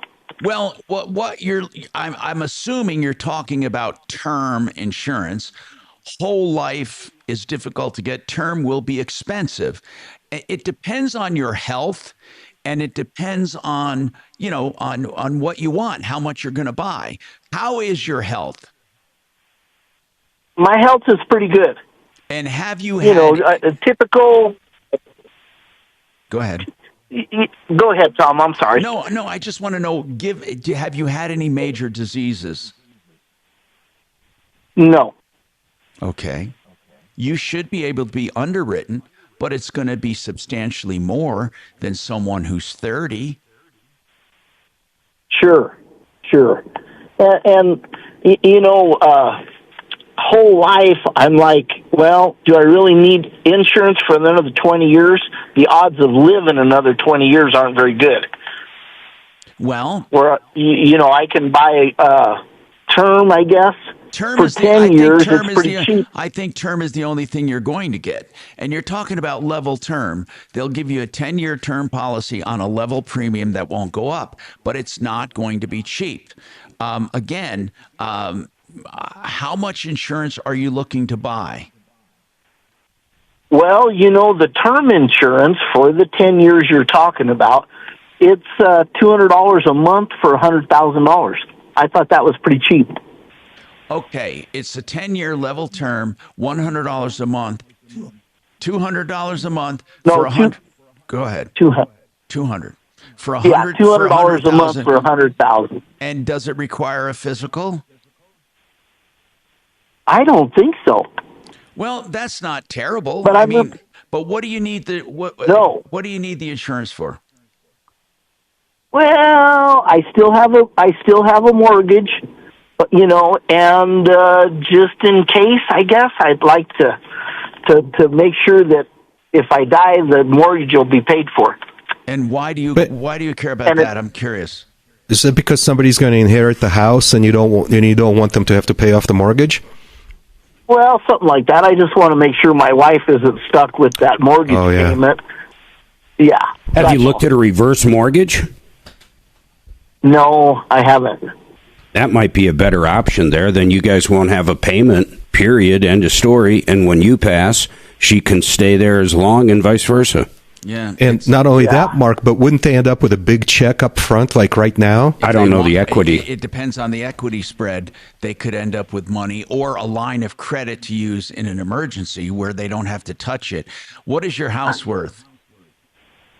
I would definitely think that I am on the downhill swing of the house. Well, about what How's is it that? worth? What is it worth about?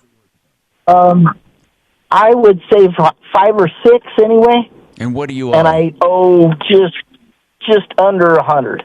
Okay. Oh, you'd probably get about 300,000. Well, I don't know the ages, but 200 to 300,000 in a line of credit, which would grow, by the way. So access to that money, you would never make a payment again, and your fear would go away because your wife can stay there forever, or you, for that matter. Right. You'd have to to do it that way, to write it that way. And John over at CMG Financial can do that. Jim, that's way wiser than a life insurance policy, way wiser, because she can use the money for anything. And truly, if she wants to stay in the house, she stays in the house. But she doesn't even have to stay in the house. The big protection here is if she does decide to move. And let's just say by some odd reason, you've accumulated a bunch of interest and there's not much value in the home. She doesn't have to take a loss. The most she can lose is the house. I mean, the most, meaning she can walk away, but she has all the cash she took and doesn't have to pay it back. So it's really a better option. It gives her more options. You got your house paid off now, so you and your wife can live in it now, and you don't have to worry about a payment.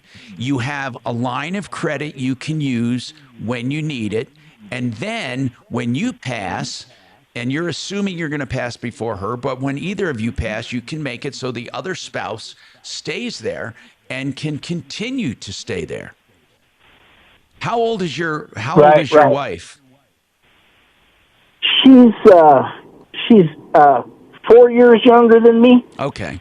So it's not going to be a big deal. You got to write it in the younger ones. They go base it on the younger one's age as far as equity you can take. So, but I would call. I would call John. Really, I would. Otherwise, you're just throwing away $200 a month for $100,000. There's no reason to do that. Well, and that's the term one. It basically the premium doubles for half the coverage. I mean, it's good for life, but do I really want to pay that $400 a month for 20 years? No, you don't. Nope. No. It's 4. I thought you said well, it was I 200. appreciate it, guys. Yeah. Let's give you the guy to call. Go to you go on the web. Go to partnerinlending.com. That's easy to remember. Partnerinlending.com. Okay, I'm writing it down. Partnerinlending.com. Okay. Yeah, people. I don't know why, but some time ago, and even in movies and things, reverse mortgages got a black eye.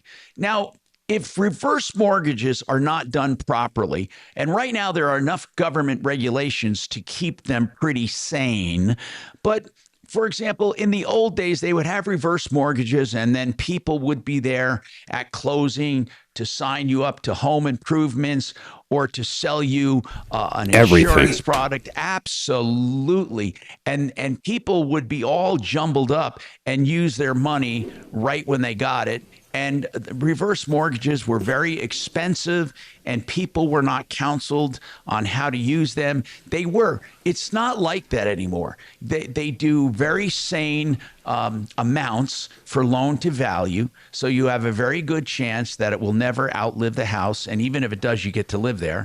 And then also, you have to get counseling. There's a little short class you take online, and it's very borrower safe. It's safe for the borrower. It's very regulated. And if you go right, and especially you go to someone who's legit, who's not going to try to sell you anything, and that's John. We love John Clace over at CMG Financial. So go to partnerinlending.com. All right, speaking about people we trust, Apple Air, and that's air with an E, appleair.com for heating and cooling. We're getting into a season where you're going to be looking for furnaces. I want to tell you they have 12-year parts and labor warranty, 6 years full replacement, family owned and operated since 1988. Father and Sons and Company, AppleAir.com.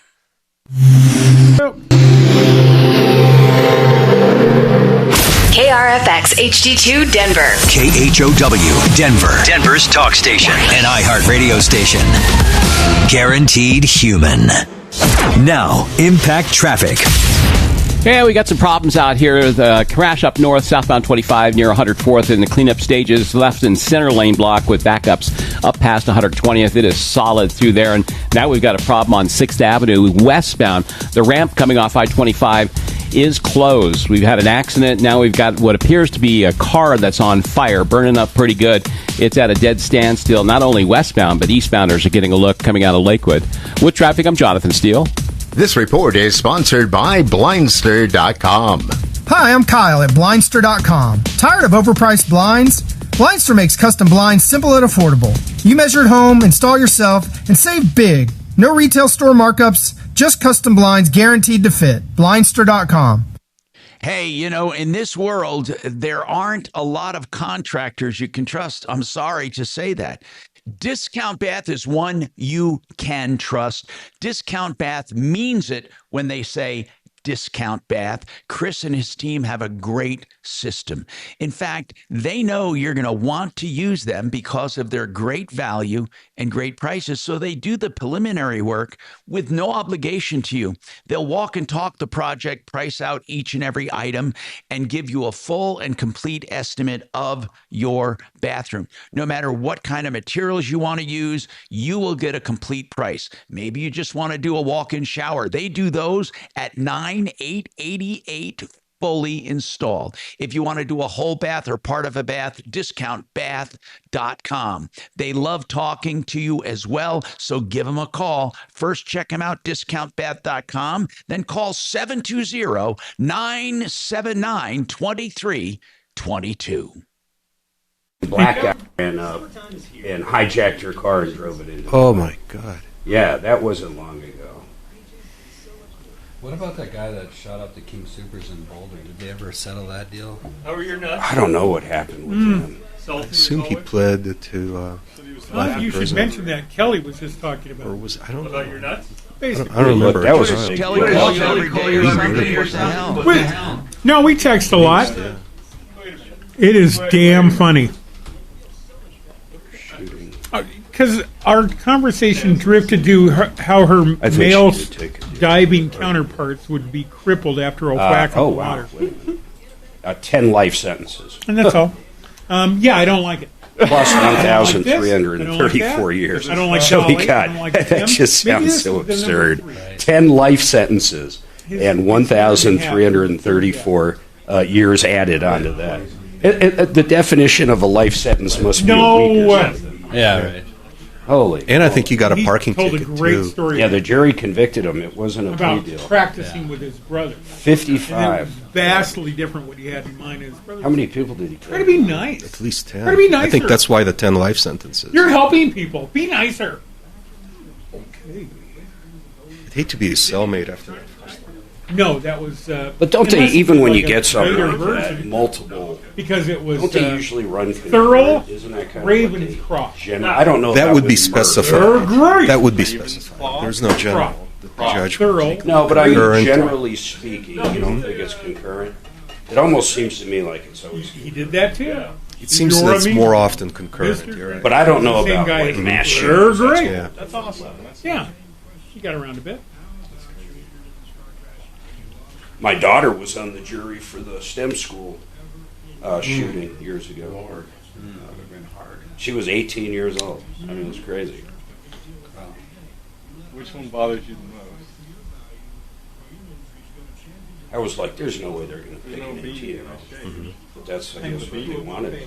Yeah. But what was funny is both sides saw an advantage to having a young lady on, which you would think maybe the defense. I don't know. I mean, it's kind of funny. The prosecution and the defense both wanted someone that young. All right. I know it's Age to be able to understand that age. I could see the defense thinking, you might trick someone that young and have a better chance, but I don't know. It was pretty cut and dry. Everything's on camera. The two wackos walked in and I told you, like, what, a couple days ago? It's not like... I guess the one was saying he or she, I forget the pronoun now, was forced to do it because the other one. That was kind of... And that's the one she was on. They were tried different. It was the one trying to say, well, the only reason I did it, I was pressured by the other one. And I think the other one took a deal because there was nothing to do but take a deal. Yeah. But he was still found guilty. God, I forget if it was a he or she. It wasn't transgender, but I don't remember which direction. That's crazy. I'm wondering when this jury will come back. Okay, do you guys think the jury will come back in the next 2 days? Who is the jury out on? I'd say under 2 days. Nobody in there is listening. Did you have a question? I don't know, man, because I bet it's hard to believe there's not one person on there. If you just logically look at it, Yep, she got jury. you would think Is a woman that right kills her decision 3 or was that kids given by the judge? How does the is getting jury not just insane, but Here we has go. no idea what she's doing at the time. Boy,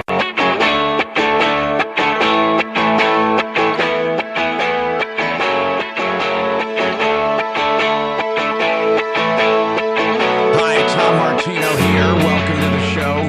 303-713-TALK, 303-713-8255. We have a guest in the house from BurkhouseTile.com, and we're talking about, redoing countertops and bathrooms and the like with tile or wherever it's used, or the sheet, porcelain, quartz, and granite, or whatever stone.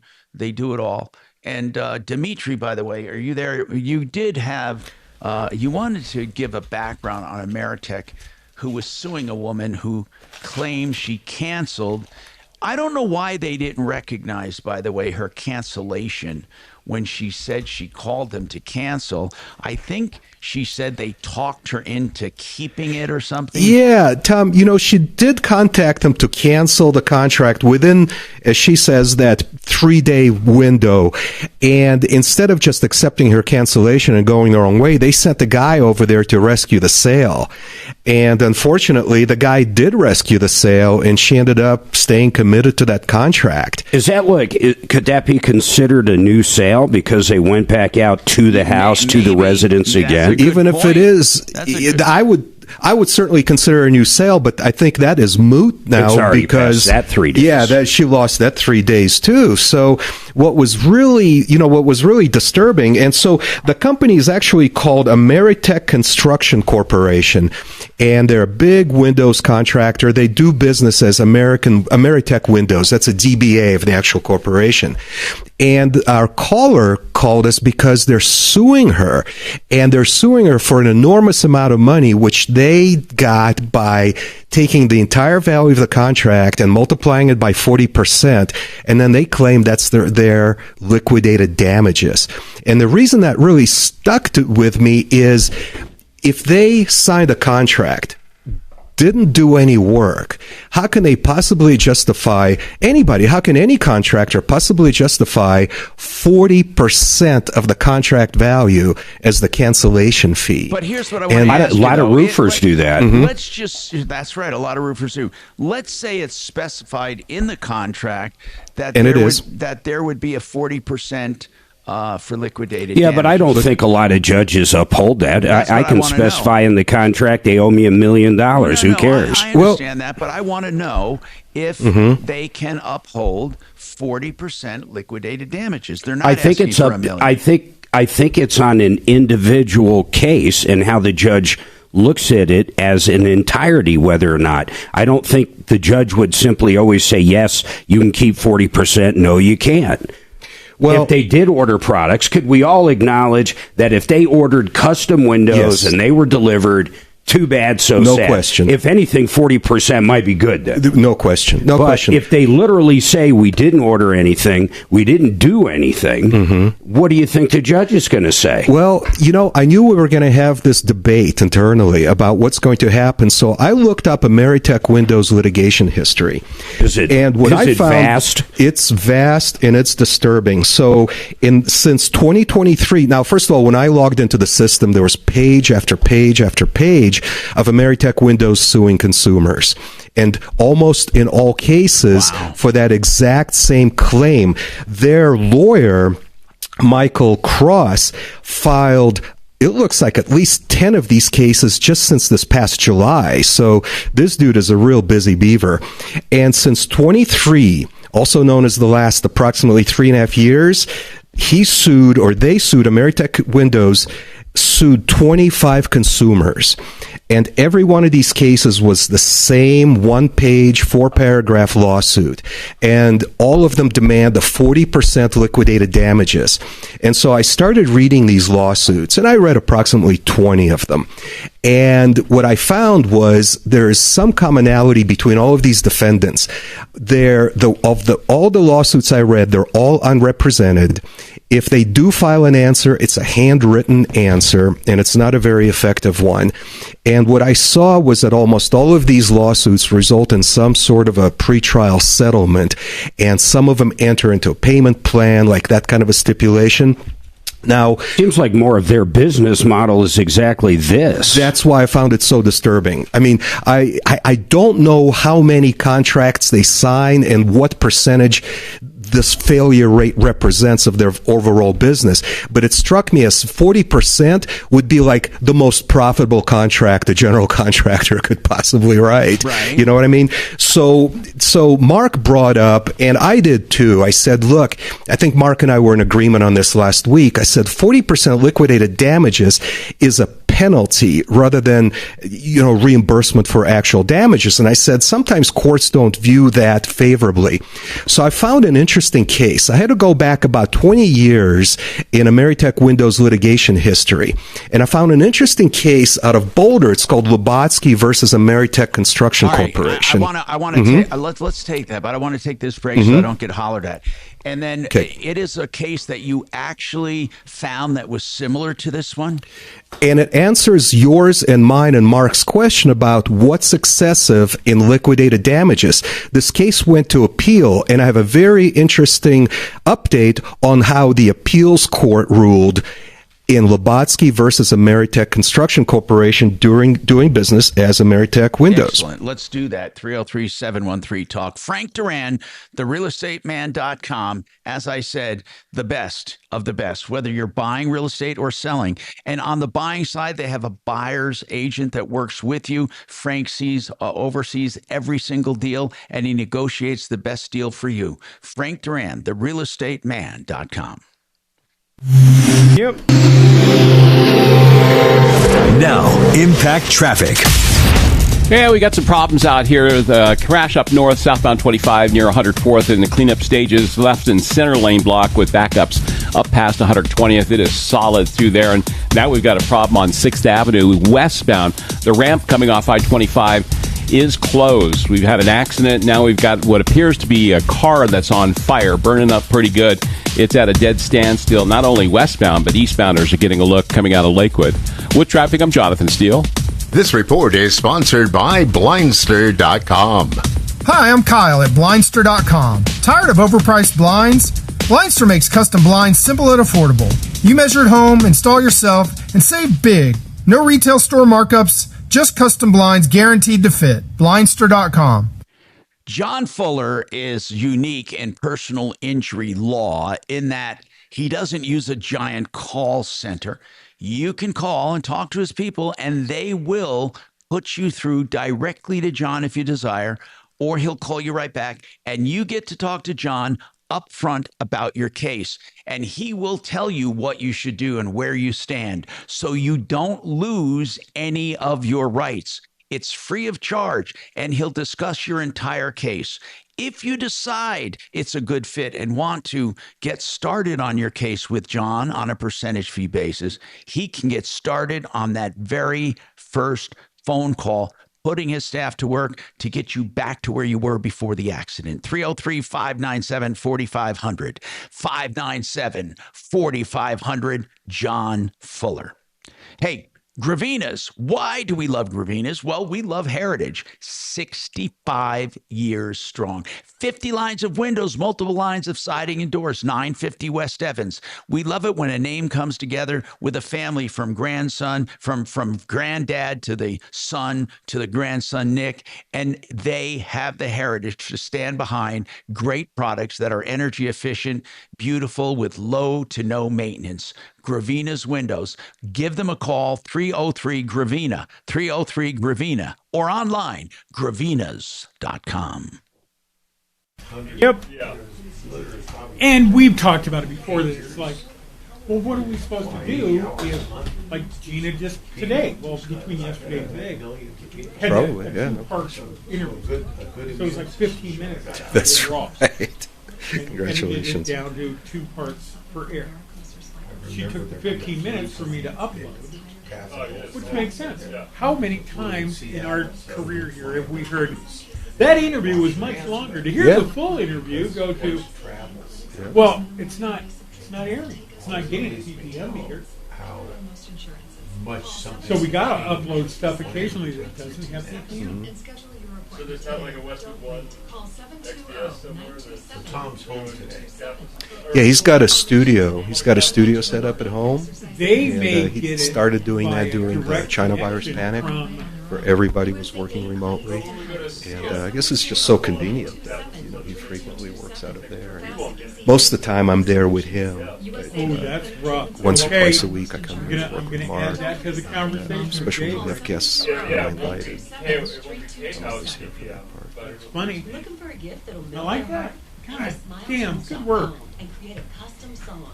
Jeff, how long have you been going to those I do network get to see it events? for That was my first. stuff. Yeah, mine too. That was my first too. What do you think of it? Sunday It morning. was interesting. Met a lot of pretty interesting people. Yeah, I did too. I loved it. I told you about it. Yeah. Did you go, Mark? No, Mark doesn't know about it. He told me. Bingo. Yeah. What'd you say? Couldn't get it. We got My favorite ever. We got tickets, right? During. I didn't. Is it tickets? And we're out there. I didn't have a ticket. I was a guest of Rich White, and he's been going to that for a while, and so he invited me as his guest. And then for this next one, I actually got their own invitation, so I did buy a ticket. That is America. The September event. But I thought it was We're cool. not giving up. We're just moving it inside. I'd never heard of it either. I had no clue what that was all about.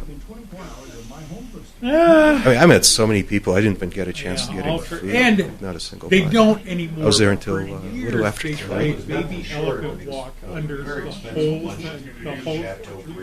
Yeah. Salmon like that. I mean, that was Right, we have lines available. Call us now. And It looked that- fantastic. I was going to go get some fish and meat, and They I just could never make got it around. 5. I guarantee they could dial with 5 digits. It was more than $35 a person. Yeah. Tom grew up at a time when there wasn't 7 digits in a phone number. The tickets are only $35. And that Tom had a party line. Tom is a party line. doesn't cost per person.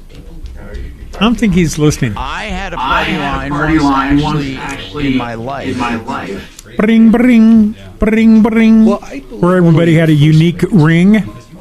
Yeah, but I did see a bunch of people that were big Actually, it wasn't a unique ring, it just rang. Dude, that's interesting. And people would pick up, and if it wasn't for them, what? Oh, wow, that's advanced. The one I grew up with had different rings for the people on the party line. So all you did, the only way you knew on a party line, you would pick up, instead of a dial tone, you'd hear somebody talking. Yep. As a kid, I can't tell you how many goddamn zucchini bread recipes I heard. Well, no, then you put it in the oven. Don't leave it on the counter. What are you doing? All right, let's see if we can land this thing. Radio app today.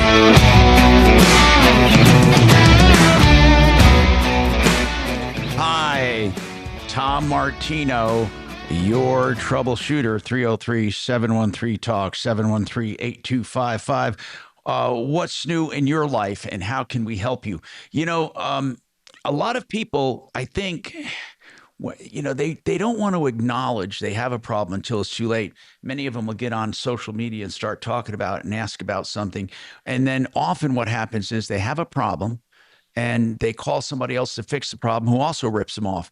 This often happens in the moving business. This happens in the home improvement business. Even people they think that are saviors come in and swoop in for the kill. We're going to see a lot of this moving into the heating and air category. I'm telling you, you got to use people you trust. We love Fix It 24/7. We love these people. They're great people. But listen, they're going to recommend what they really feel is right. You can do shopping if you'd like, but they will do it. You do the extreme clean, tune, and check. You'll get a lowdown on the condition of your system and get it all clean, checked, and tuned for $39 plus a health report. And they can do, of course, any number of fixes along with free second opinions. AppleAir.com, another great company. They're not in it to cheat. They're in it to give you great service.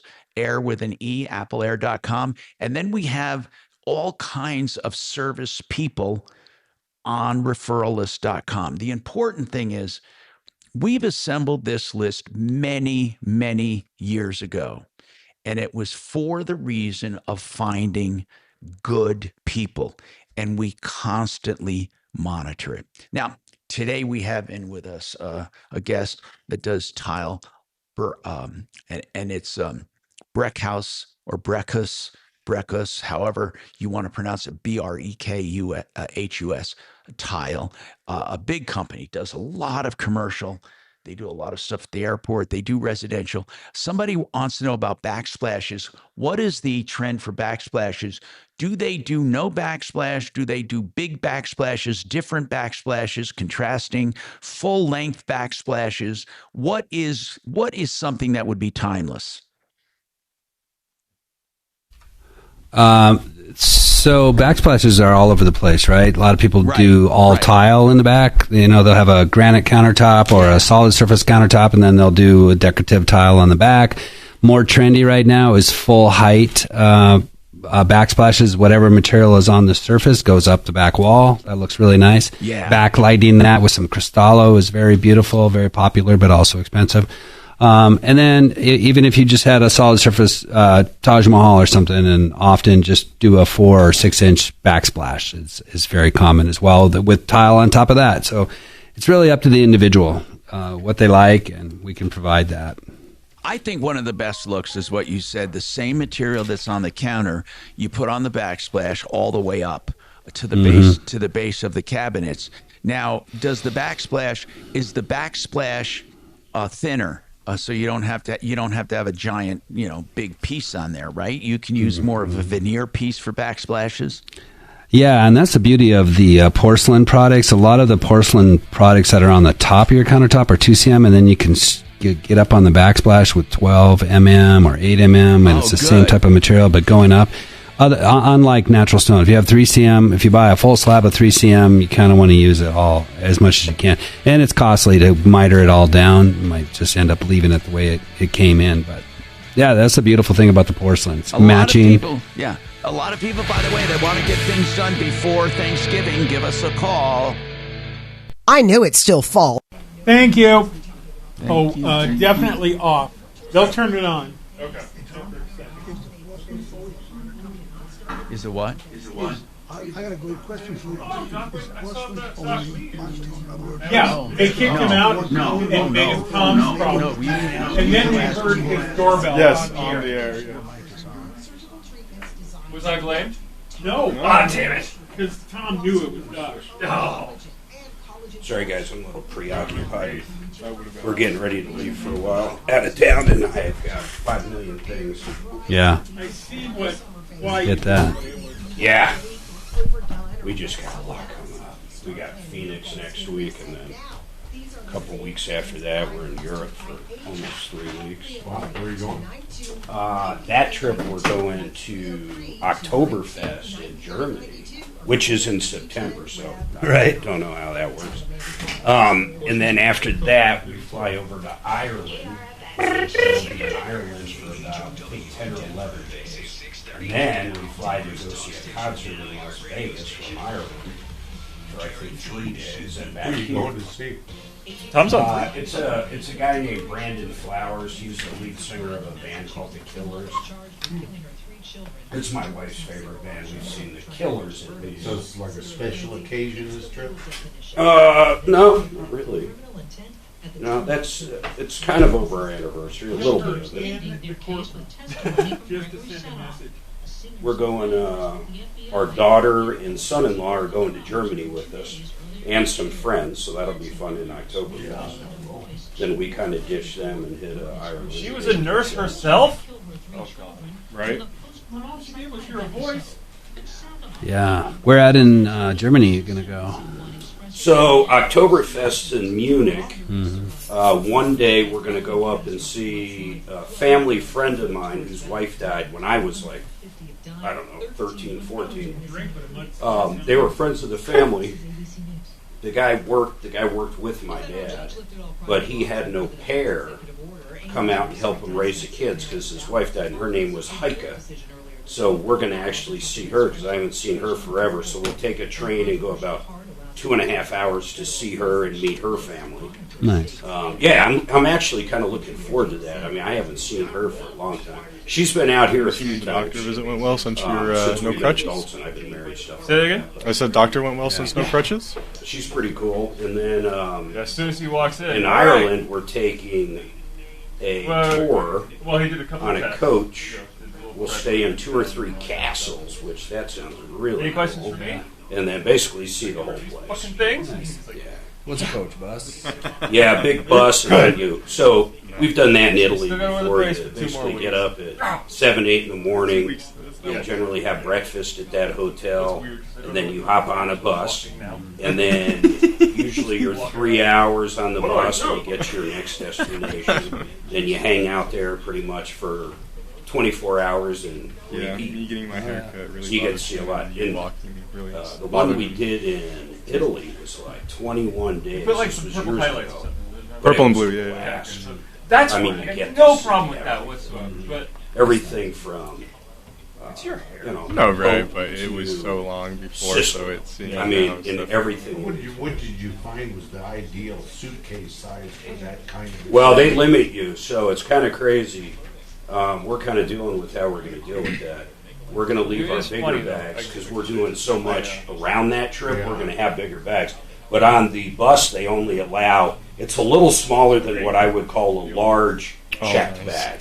Just So, found out Mohawk. probably a checked bag you guys have is 2.5. probably a little too big. Yes. Because it simply won't fit under the That is coach. awesome. So that is My a little kid, bit of an issue. his But dad, that's just for that. growing up, Could you bring extra Do a mohawk. luggage and leave it Let's somewhere? shave Yeah, it. what we'll do is Pull your hair. Let's do we'll be at a hotel in Dublin for 2 days, and then when the tour is Nice. over, we'll be there one more day. So I made That's funny. arrangements with them to check all the other bags coming over from Germany. Whose tour is it? That one, my wife did it. It's Grow Trump. your hair out long, cut it short. I don't care. Just don't cut swear words in it. Whatever. As long as school allows it, do whatever the hell you want. The last one we did is actually, Really? it's called Trafalgar. Trafalgar. But they have tours all over the world. Anywhere you can imagine. They're not the top of the line, but they're probably a little under that. I mean, you can get ones that have, some fancier things, or even ones where you just basically have, instead of being on a bus with other people, it's just a private driver. But, I mean, to me, I'd rather be around other people and do stuff. Yeah. Have you been to those countries before? Nope. You made me think there. Germany we have, but we only landed there going to Italy. Coffee. Does anybody want coffee or water while I'm over there? Nobody might want to use the restroom if that's okay. Yep, I'll show you where it is. Okay. Have you ever done a tour like that? I haven't. So it's called Trifago? Yeah, you With a spell V? it. I'll tell you, T-R-A-F-A-L. Yeah, I saw this earlier. G-A-R. What's going on with the spot load? There's like no lie. And it's that.com. Right? Trafalgar. I don't even know what That worries me a little. Yeah, there it is. It's like, yeah, look at it and go, somebody screwed up. If you've never done it, you really get to see a lot. So, I mean, if you really want to see a country do it, but it's not like a kicked back vacation. I mean, you're moving and seeing stuff. Yeah. Which is kind of what we want to do. Yes.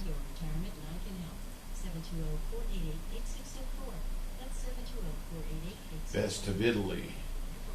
No, it's not a bad price. Well, by the time you're done, let me tell you, their initial prices there basically well, forget about airfare, that's almost never in there. But, add a couple $1,000 and that's probably about where you'll be. Yeah, we went and did a trip to Curacao. Where's that? It's near Venezuela. It's right 35 miles away from Venezuela. You can see Venezuela on a clear day. That's crazy. And but it's a separate island. Yeah, it's its own island, Curacao, and it's a Dutch island. Oh, okay. So it's all real pretty buildings, and we stayed at the Sandals Resort there, yep. and they had just taken over the property, and they showed the most luscious beaches. Unfortunately, not on that. 4 to 6. Thursday at 4. It's hard to even fathom how much damage Meta did to the kids of this country. But we'll go beyond the headlines and break down the settlement Meta just did with the states. Was it a good deal? Bad deal? Join me at 4.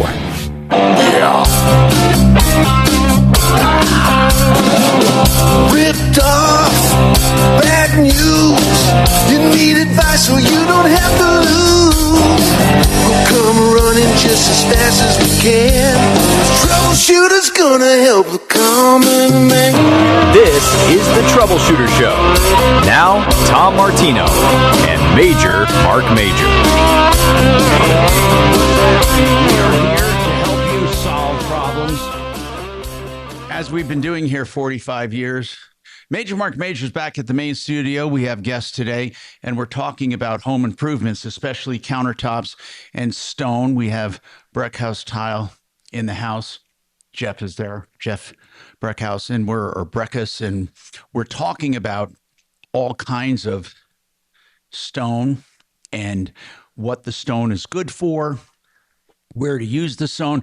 We invite your calls on this or any consumer problem, question, or complaint at 303-713-TALK is the iHeart number, 303-713-8255, or you can call 303-MARTINO, 303-627-8466. Did you have something, Don? Yeah, I had a question. I was always under the impression that porcelain was just a monotone, but it can come in any different combination of colors or...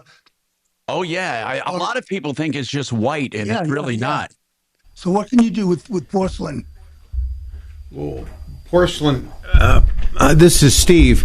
So porcelain is really a developing product that is becoming... just exceptionally useful and affordable. And if you walk into a lot of commercial bathrooms, like any of the, I think we've done, Jeff, how many bathrooms have we done? 84 out of DIA? Yeah. Not counting it or anything, but when you get to that level, Jeff sets up a whole mock-up in the warehouse so that when the porcelain is cut, he has water jet cutters and given exact plans and details. Everything is cut to dimension, and then he's got special equipment that suction the porcelain as a full sheet and then rotate it up onto the wall so that it's one piece and there's not the tile and grout issues that a lot of bathrooms. That was really the only solution you had back in the day, or you put a full slab of stone, but nobody can almost move one of those. So Jeff will tell you, it's just an emerging world, and he has a product that is coming from Italy that is really magnificent, and it's a full body porcelain, which means that the graining and the color you see comes all the way through it. Yeah, it's So like when you they look at slice the a edge, piece, they slice a piece off of a giant piece. My question is, can you have different patterns and colors, or does it all have to be one color? No, it's not. It's all, I mean, like, don't you have even some pastels and pinks and different kinds of weird colors? Yeah, in terms of colors, you can almost have anything that you see in natural stone nowadays. Yeah.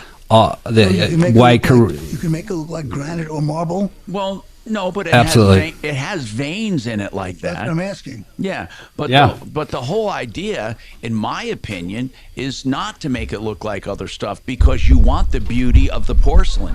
The porcelain in and of itself is beautiful. I mean, the way it when you cut a piece of porcelain that has some veins or some different colors running through it, I've seen some incredible color combinations and swirls and all kinds of patterns. I mean, they're beautiful. And I guess it is important that you get someone who knows how to install it so they don't clash. I mean, you don't want the patterns to clash. You want to kind of have a if you're going to do an L shape, you want to kind of continue the pattern throughout the kitchen, right? Mm-hmm. You don't want you don't want to interrupt it, in other words, or have them what do I want to say, right angle to each other. Yeah, right. Continual veining and just follow the monolithicness of the stone. A good example of the variety in this porcelain line is, so my wife is from Brazil, and she's a stone supplier, right? So we were in Italy at a stone show, and the Italians, who have some of the most beautiful marbles on the planet, are also using a ton of this porcelain, right? So I was asking my wife, hey, what do you think? Is this a beautiful marble, beautiful porcelain? She's like, oh no, that's a marble. It's definitely marble. I'm like, honey, look at this. You have to look underneath it so you can actually see that it's dimensional and the size of the stone. She's like, oh my God, that's porcelain. So it is very diversified in its offerings right now. So you can get just about anything you want in porcelain. I'm not knocking any natural stone. I think natural stone is probably the most beautiful creation on the earth. But in terms of durability, especially white marble looking anything, if you can get that in a porcelain, you don't have to worry about staining it and burning it and different things like that. You got a big winner there.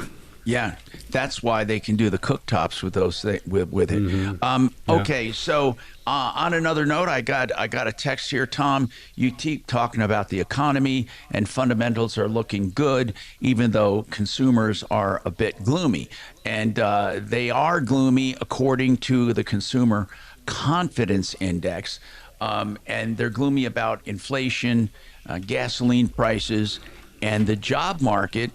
And here's the thing, while the numbers show that the job market is not that bad, here's what I'm hearing from people texting me. Try to get a job. It is very, very difficult. And that corporate people, they don't know why, they have ads up, but when you go to interview, they ghost you. And it's very difficult to get callbacks or to get jobs. Now, I'm hearing this from a number of different people who've been job searching. And they text me saying, I hear about the jobs, I hear about people hiring, but I don't know any, and I'm talking to my friends, and I don't know any of them being hired in these big firms. And you know what else, Tom? They go through 4, 5, sometimes 6 interviews to get a job. If you scroll through Reddit, which I do when I'm bored, you'll find people complaining about the multiple times they have to interview. Literally 3, 4, 5, even 6 rounds of interviews before they even get accepted or rejected from a job. And there are those economists who are saying that this is going to be because of inflation and because of the Fed keeping the rates high to slow inflation. Inflation still is still stubborn. Their prices are 3.7% higher than a year ago, and there's a lot of pressure keeping prices up. People are still spending. Yet you have the interest rates keeping the housing market suppressed. But that's the weirdest thing, is where you have the interest rates are really high, but you have inflation is still really high. It's not lowering inflation. It is causing problems that are having ripple effects the ripple effects through the economy starts with the housing. Right now, housing starts are off. House buying is off. Even though we have local people doing great, and we do, we have people who are hurting. People who work on new homes, they say construction is down, and you are looking at 30-year fixed rate loans at 6.7% or a little higher.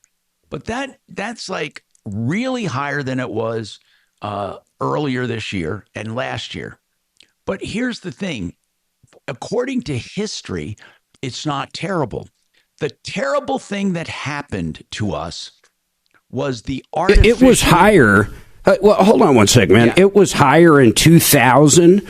Going back before 2000, I mean, at some points it was over 13%. I know it. I think those low rates. I think you snagged one for a while before you paid off your house. I think almost everybody does, man. I mean, somewhere like 20, 21, 22. I mean, we're talking 2.8% was like average. Yes. On a 30-year, we're not even talking about like on a 10 or 15. So I think that kind of did something to our psyche where we are. Does that let me ask these guys here, because you guys sell retail a lot. You guys do a lot of retail. When the financing is higher, do you guys have a harder time selling? I would guess a lot of people that do big jobs in their house or maybe even a business, they're looking for that financing. Going that make it harder to sell? I mean, straight up. I definitely feel like it is the case, for sure. The higher the interest rates, the slower the people are willing to spend money. It generally affects your business. Well, and then going to Tom's point, when that affects your business and it slows down because of interest rates, then what happens? You might have to let some employees go or less salespeople or whatever that is. That's right. Yeah, and even if they're not let go, Mark, what you have is some kind of anticipation of being let go or things being slower, and then companies start reacting. And you have the double whammy. So you have not only the actual slowdown, but anticipation of more slowdown, and you can get into a recession. Now, again, I always say I don't want to get political. I don't give a damn if I get political or not, because it has nothing to do with my personal beliefs. I'm just saying the way it is. Right now, I mean, I'm reading a lot of Republicans, not just Democrats, are very, very disappointed in what Trump is doing. Okay, they're very disappointed, and they are. Okay, and I don't know what that means for midterms. Are they going to take it out on all Republicans and say, "Look, you're all just a monolith of votes," or are they going to differentiate among candidates? I know one thing. I know all the Democrats are doing, all of them that are anti-Trump. Now, I think that's stupid, too. I think I'd like to hear people with their own thoughts, both Democrat and Republican. And then, of course, in the Democratic Party, you have what I call a civil war going on. Are the Democrats going to be mainline Democrats like they used to be, or are they going to be Democrat socialists? Or will there be two separate parties? I think this. Do you think they'll ever break off? The midterms will tell a big story, because a lot of these social advocates are running for office. And I think depending upon how many of them get elected, it will somewhat determine the course of the Democratic Party. But there's always generally, and you know this, a pretty big swing. So I don't know. Generally, whoever's in control, loses seats in the midterms. Right. I think it's happened every single time except twice. Anyway, I have some questions that I want to ask, but I want to hold on. I want to ask Doc something on that. Doc, do you think, because remember they're all Democrats right now, as they say, they've got a big tent. We're a big tent. If I hear Big Tent again, I'll jump off a cliff. But don't you think people are going to literally just vote blue? Period. End of story. It doesn't. They really don't care at this particular point, long as it's not red. Right. I think I think he has a point. What I'm saying is, if that doesn't happen, it will be because of the far left leaning socialist policies. You expect. Yeah. But here, I think Mark is saying, or at least I think I hear this, is that when you have Democrats, socialists, and regular mainline Democrats, and then you have Republicans, they're not going to vote Republican. They're going to vote for their Democrat no matter what. If that happens, I agree with you. All I'm saying is if there's a slight decrease in Democrats being elected, it may be because they're too far left. And maybe I think in some areas, I think our country is so diverse, and that's a great thing. I think in some areas they're going to, like Wisconsin, I think they could have a hard time winning in Wisconsin because of the nominee. In other areas like New York City, as we know, that's a whole different thing. I mean, really, it's the area and the people there. It's a lot of people are very we're so upset. diverse. Look what You're right. Seattle and New York. A lot of people are really upset with the policies of the two socialist mayors. Yeah, but I don't know if that change. I agree with you, and it will be curious to see the number of people that voted. But I don't know if it matters in some of those areas, even if you don't get the free buses, the free grocery stores. I mean, whatever the guy's promising, even if that doesn't happen, a lot of people still aren't going to vote, red. Geez, Mark, in New York, less than 7% of the eligible voters voted voted in the election. Yeah, there was only a 7% turnout. And then this Marxist Mamdani was elected to office. It's really remarkable he's there. It's really remarkable he's the mayor. Yeah. I mean, it really is. It shows you how unhappy the people in New York are. And it's kind of sad they think that's going to fix it. And I think what they're going to find is it's going to make it worse. Then eventually we'll get like another Giuliani or, some guy that's high on getting rid of crime and stuff. It's just so wild how the pendulum swings. Yeah, man. it absolutely does. And you know what? For those... Seattle is even worse than New York.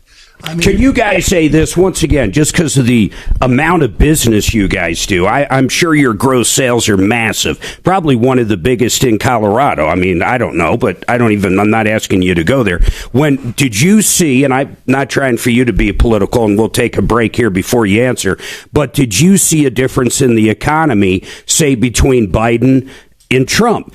How about Obama, Clinton, Reagan? Yeah, I mean, as long as you've been in business, do you see more business when a particular party's in, or it doesn't matter? I'd love to hear that. First, let's take this break. Vestera Turnkey, if you want to be a landlord, the Vestera way is to oversee what you do, help you in every aspect of the renting, and then help you sell it at the time, 3 to 4 years, or to 1031 into another one. If you're interested in doing this in a market away from Denver, a great market for rents, that's mybiggestreturn.com. Well, I don't know, man. You go out and you promise kids something. Look, my kids know they have real jobs, are out of the house, they work, all that stuff. But, you take a kid that's struggling, he went and got some degree in college, has some kind of debt, and he was looking at bookkeeping or accounting, and there's no jobs for it because of AI. And you tell them, hey, rich people suck and they need to pay everything and it's all their fault. And You're right.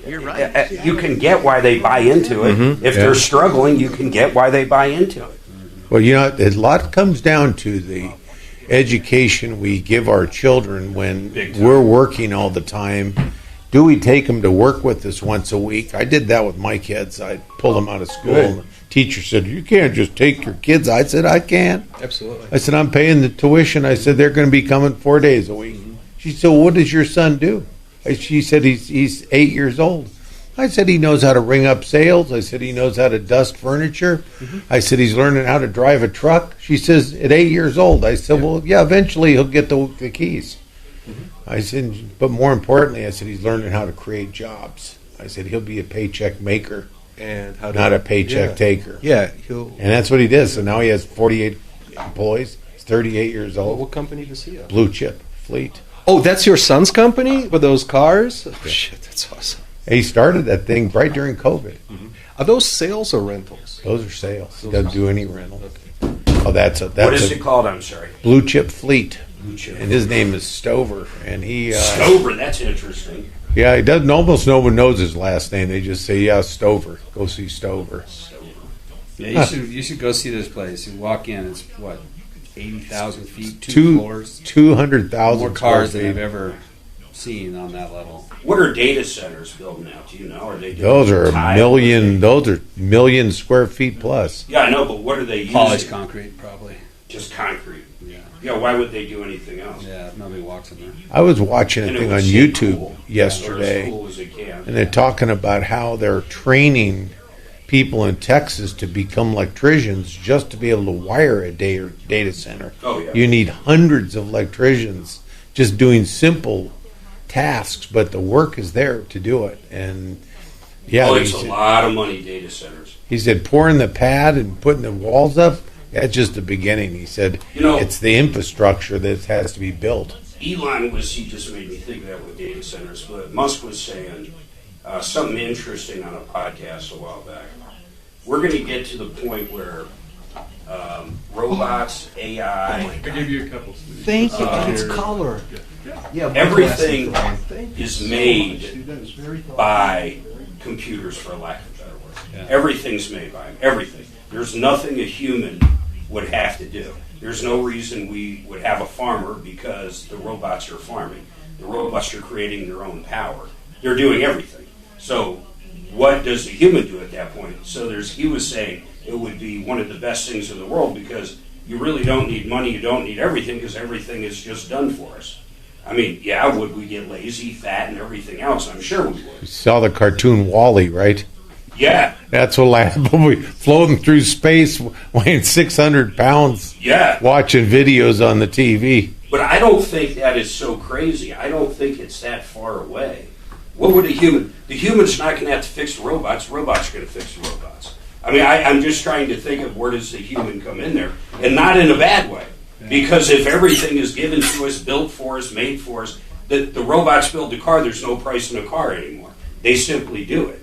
You know who Mo Goodell is? Uh-huh. He was one of the creators of Google X, and really? very sharp guy. He wrote that one or two things will happen when AI finally becomes live. He said, one, you'll have a utopia, or two, you'll be hiding in the woods. Yeah, maybe. Hoping You that want that kill that you switch. could have. Well, you want privacy. You just want to be able to have a human experience without everything being figured out for you as you go through, because that's where we are. No, Tom was getting to asking about entrepreneurs, and when you're an entrepreneur, that of course is the key to solving problems, is being willing to solve problems, step into the problem, and then a solution can be found, because we're the humans, and that's what AI can't do yet. It can't step into the problem, but it will. It'll get there, and so we have to decide what we want to do. Even then, I don't know. It'll be AI. I was just reading yesterday, or it was on the news. So Russia now is taking these cheap-ass drones and somehow putting a little mini AI computer in there. And these drones really just start heading towards the battlefield and kind of figure out what they want to do. It's not like we think of now. There's a target, here's the coordinates, you send it. These things are out there looking for whatever they're supposed to be looking for. Mass casualty. Autonomously. Yeah, whatever. All on their own. They don't even know. Once they leave, that's it. They're programmed. It's their own computer in a cheap little airplane heading over there and making the decision what to do. Like which is Skynet. really crazy to think about. Like Terminators. But I do a lot of bridge loans for people. This hour from the Trajan Wealth K-House Studios. Trajan Wealth, your trusted local fiduciary advisors. TrajanWealth.com. Hi, Tom Martino here. Welcome to the show. 303-713-TALK. Major Marc Mager back at the studio with our guest. And we were talking about people's attitude toward the economy. And we'd like to know, in overall giant universal terms, do you see differences in businesses based on administrations? Can you say Republicans over Democrats as far as overall impressions of business? I'm not talking about your personal preferences. I'm talking about the numbers. Or do you see them all relatively the same, guys? Yeah, what do you guys think there? Red or blue or Republican, whoever's in office, whoever controls the Senate, do you guys see a different in business coming in? Just over the years, I'm not talking just Trump and Obama, but over long term, do you generally make more money in business when the presidency is red or blue, or it's all the same? Well, because I know, and I'm sorry to interrupt, but I know under Clinton, what I was doing at the time was pretty damn good. Yeah, when we started our business, the chairman in 1990, of course, that was Clinton, was there, and people were ready for a change, and the industry, the restaurant industry, was growing. And what we discovered, and one of the questions that Tom was asking, is how do people on your speakers, and where do you look? Well, we discovered that there were not a lot of ways to buy chairs. Any kind of chair, you had to buy the whole funeral package, tables, booths, whatever, and just chairs. We just wanted chairs. And so locating and isolating a common product that people use is one of the keys to finding a successful business model and finding your customer, because we're all customers for something. Right. And when President Trump came into office, both times our economy bolted and took off. It was crazy. People start building more restaurants because they had more confidence in the policies that rule and govern over business, I believe. I agree with you 100% both times, and you can simply look at the numbers. When he won in 2016, if I recall, the stock market overnight. Overnight? It dropped like 800 or 900 that first night, and everybody was like, oh my God. But then the very next day, rocket ship. Yeah. I mean, it was crazy. Yeah.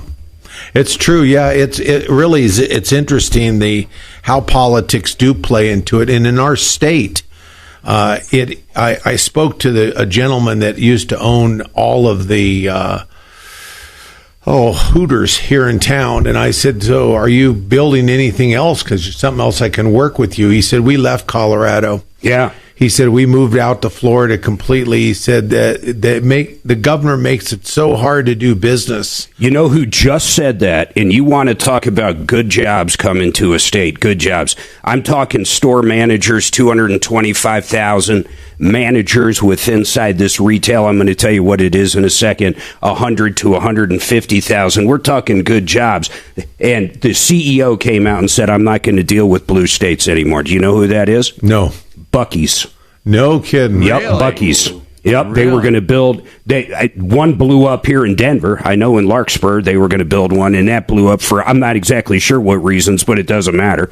They weren't actually pushed out. They decided to leave, and they did build a successful one up north. But that's it. They said he came out 2 days ago, Tom, and said, "I'm just done. It's just not worth it."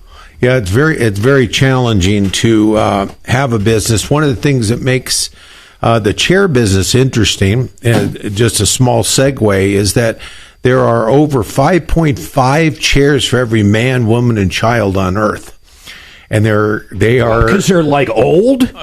Pardon me? Because like in this room, if you look around this room, right, we only need 4 or 5 chairs, but there's 8 or 9. Right. My question is because people don't throw them away? Well, because chairs are one of the oldest pieces of furniture created by man for man to rest his body while he frees his soul to think of solutions. Well, give me an idea of 5 chairs you have then. I don't understand what you mean by 5.5 chairs. I have 3 dining room chairs in my kitchen. I have 8 dining room chairs in my dining room. Oh.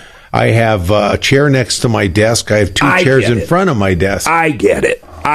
So the average person has 5.5. Right. Now you take that, you get over 28 billion with a B chairs, and chairs are made at about 37,000 chairs an hour, 24 hours a day. And that's about a lot of chairs. I want to say it was 2010 the last time I checked. We had imported 450 million chairs that year from the Pacific Rim, which is basically China, Korea, Vietnam. They're all into it now, India. So chairs are constantly changing and evolving, but the use of the chair almost never does, just the style of the chair. And so Jeff and I are... What is like, it's hard to come up with an example. Let's just take a kitchen chair. Yeah. A kitchen chair. To manufacture that and get it to this country, I assume most are coming, like you said, somewhere else, Pacific Rim. Do you think that chair cost, on average, I realize there's a million chairs, but $12 to manufacture? Not what you sell it for, but to, literally get it here, made from wherever it is, the average chair. I always figured there may be $12 to $14. I don't know. Well, it's a great question, really, and people don't look at that and don't think about it from an economical standpoint. They see it from an emotional standpoint. They walk into, we'll call it, Bedroom Expressions or Furniture Row or American Furniture. Yep. So Jake will bring in container loads of chairs. He might be buying on the term of 50,000 chairs a year. And if you minimize them down to a cost per item, not necessarily, each chair being a different line item will have a different cost and value.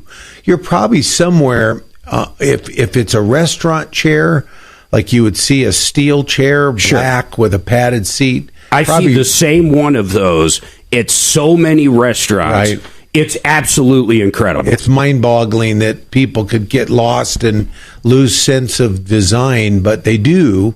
And that chair probably, truthfully, costs the Chinese government less than $5 to make. God, that's because insane. Of their labor costs that they don't charge. And then... back when China first started coming to this country with furniture. Even just to go a little further on that, even with high tariffs, think about this, Dimitri, Tom. Yeah. Even with high tariffs, that chair with a 50% tariff is still $7.50. Yeah. So then it lands, right? It comes across the water. It lands in L.A. The guy we'll say he bought 10,000 of those chairs. So he's got a $100,000 bill sitting there with freight, because it's about $3,000 a container. Yeah. And there was a time when when we first got China into the World Trade Pact, I think that's the name of it, they were giving freight away for free to compete with our American companies. So where I could buy a chair made here in Denver, I could get the chair all the way from China to Denver with free freight. Well, what that did is that collapsed the American economy. That collapsed the American economy in the way that we couldn't compete and give free freight, and we had higher labor costs. And so all the way across the board, when Denver was booming with the furniture industry, and many people don't know this, we had a great manufacturer here called Schaefer Commercial Seating. And they had been here since the 50s. And they closed up. Well, they started in 2017 to have to close because at the time our governor was Hickenlooper. They were paying such exorbitant tax rates on buildings and properties. Hold on, we have to take this break. We're so over. You bet. Hold on a sec. Yeah, we do have to take a break. 303-713-TALK, 713-8255. Very interesting when it comes to the economy. Who would have thought that chairs could be a barometer? But everything is a barometer of the economy. We'll talk more on this and your problems, questions, and complaints at 303-713-TALK. Over from China, can't compete with, and going to your second point. I'm not going to say this on the air, but I'll tell you. Remember, you are on the air. I will tell you this about how the Chinese government works. They didn't send over an overfed salesman to lumber around in shoes that were worn out and a tie that only hung halfway down his shirt. Yeah. They sent over James Bond girls. Yeah, of course. And they came. Now, one of our senators in California was doing things with one of those. And the guy couldn't speak great English. The girl spoke perfect English. She says, "Oh, now that you have liked our chairs, you would like to buy a container." Yeah. And I said, "Well, I had a problem with some of them." He said, tells her something. She says, "Boss says, no problem. We send extra 300 chairs free." No time. Just in case. Just buy this container. And they went and sold these containers. Well, I didn't buy those containers. I told my customer, I said, if you want to buy it, you can buy it. I'll give you the name. He bought them, and 6 months later, they were falling apart. It took them It'll be super quick. And 15 more years to learn how to manufacture like we want. We come back Now they're competitors. A good friend of mine, he passed away, but he bought a container of Chinese tractors. Compete completely with basically John Deere. They were blue. They kind of look like John Deere knockoffs. Kubota looking, huh? Yeah, they were weird look. Yeah, they were bigger though, not like the little lawn tractors. We're talking decent sized tractors. Within 2 years, parts were needed just for every one he sold, and you just simply could not get parts. Yeah. You simply could not get a parts for these. Well, you know who owns Volvo, don't you? Geely. Yeah. Geely, the little scooter company you saw 20 years ago come to Denver, and all those little plastic scooters with the 49cc motor. Yeah. So that it fell below the so they could thing drive everyone them. else had to compete with. I didn't know they owned that. Yeah. Well, so Geely is who, and Geely bought Volvo. That's who owns Volvo. Ford owned them for a little bit. Yeah, they got rid of them because the Chinese would pay more and get rid of it. So it's interesting the chairs, and so your quality thing that you're talking about is the real key to. But they're getting better, man. Oh, their quality is now equal to anyone. But here's the deal: America wants to buy America, and I have been selling chairs this last year since Trump's been in office. This 18 months, Mostly made here. all made here. Well, a lot of that part of that's the tariffs, though. Well, so there's couple companies out of the back east in Grand Rapids, Michigan, Temperance, Michigan, Chicago, and they've been in business and building furniture for over 30 years. American made everything. And yes, is it more expensive? And you know what my customers say? I'd rather buy American. They're finally figured out that if we don't support our industry, that's what I'll tell your customers. If we don't support our industry, we'll be the ones that are pushing the cart up the hill. You know, won't get to ride on it. We'll be pushing it. When I had my computer stores, I also did a computer talk show at night.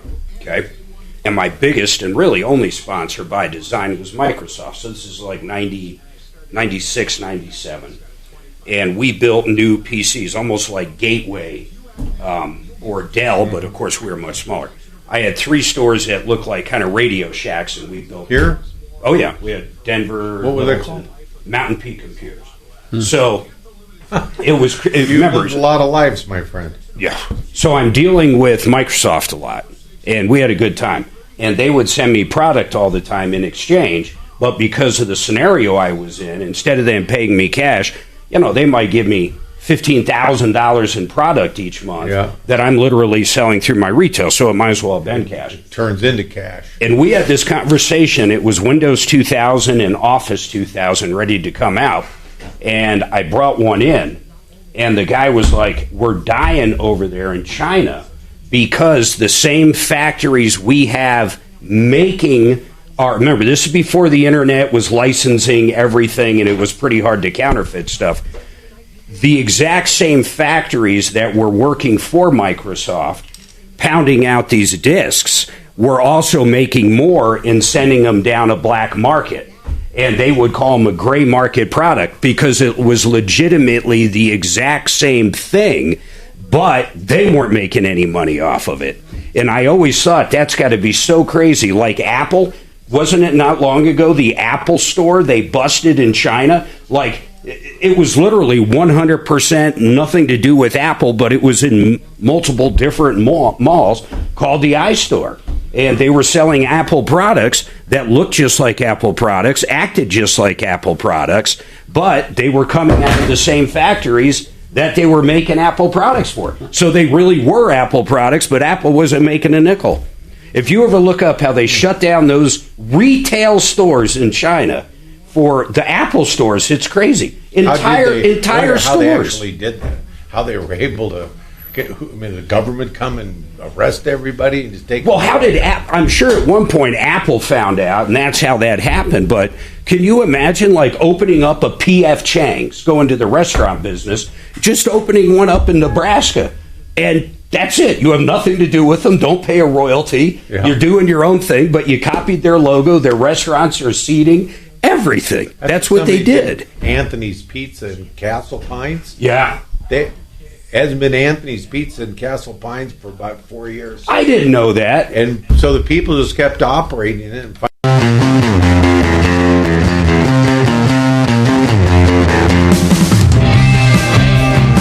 Martino here with Marc Mager. Welcome to the show. Let's go to the phones. Let's do what we can to solve your problem. Hey, Julie, what's going on with you? Welcome to the show. What's happening, Julie? Hi, Tom. Thank you so much for taking my call. I'm looking for a good company, a reputable company, to remove my old grout in my kitchen and dining area, and then to replace with a new grout. So I'm in Parker. Yeah. And do you guys do smaller jobs like that, guys, or just new installs? Hop on there. Yes, we do. Oh, I never would have thought that, honestly. Mm-hmm. Now, grout. How about that? Yeah, grout is pretty simple. I mean, a handyman can do that too. When you say grout, and I'm not saying don't use these guys, I'm just saying, like, how much grout are we talking about? okay, so where I live off House and Chambers, but we have a pretty good-sized kitchen, and then we have like an eating nook. And I tried it. I took a saw, one of those agitating saws, whatever it's called, and I got in there with a blade, and I did about 4 inches, and I said, "Phooey, it is so hard." That sounds so tedious and labor intense. I don't even know what to make of that. Well, the problem is that there's so much dust, and I mean, I like a clean house.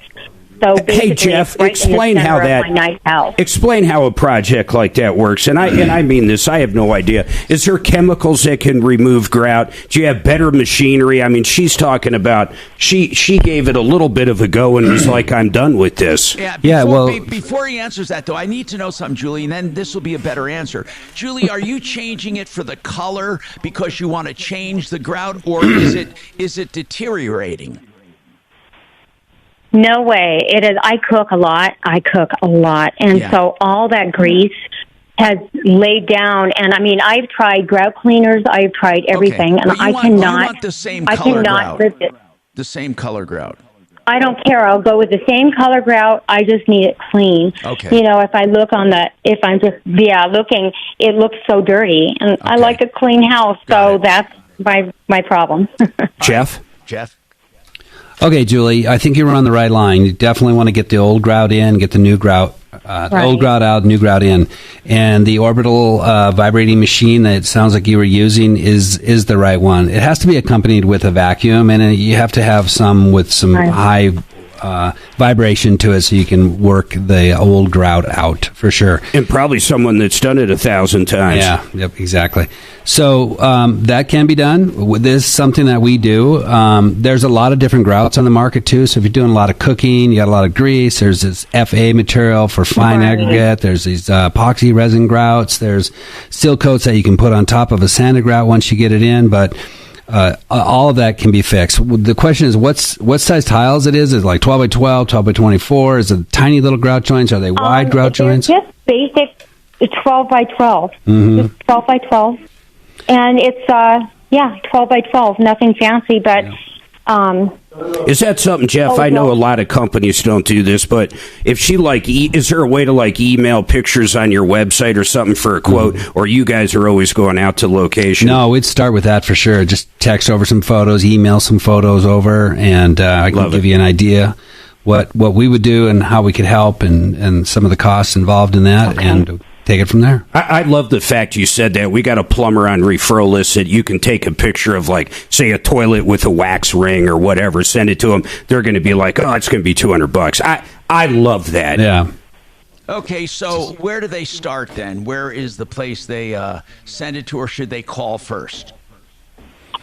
If we weren't on the air, I'd just give you my phone number. You text it over to me right now. Okay. but yeah, you could email us. You could call our office and ask for Jeff. Why don't we get her off the air since she called? And why don't you give him the number off the air, Axe? Give Julie his number off the air. Yeah, and we'll give out their main number for listeners later, but on this particular one.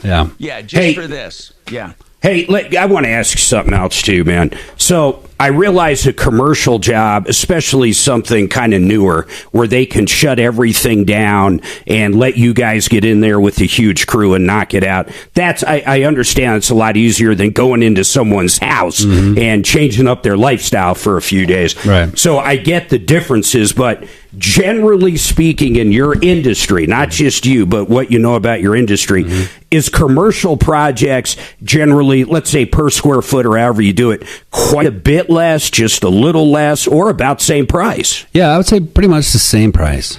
Pretty much same price. I mean, the bigger the square footage, the lower the price. Yeah, of course. The bigger the square footage, sometimes the more complicated the project, though. So, yeah, it's a horse apiece. The guys have to know how to set tile, whether they're doing it in a restaurant, they're doing it on a floor in a big commercial space, or in a house. So you got guys that can just, do your normal 12 by 12, but I assume you got people that are so good that they can do like circles. That's right. Yeah. Yeah. So we got more coming up on the Troubleshooter Show. We looked at a house in a new. Actually, I'll show you right here. I'll pull it right up. All right. You got to see this inlay. It was so gorgeous. Canada. 1113. Here it is.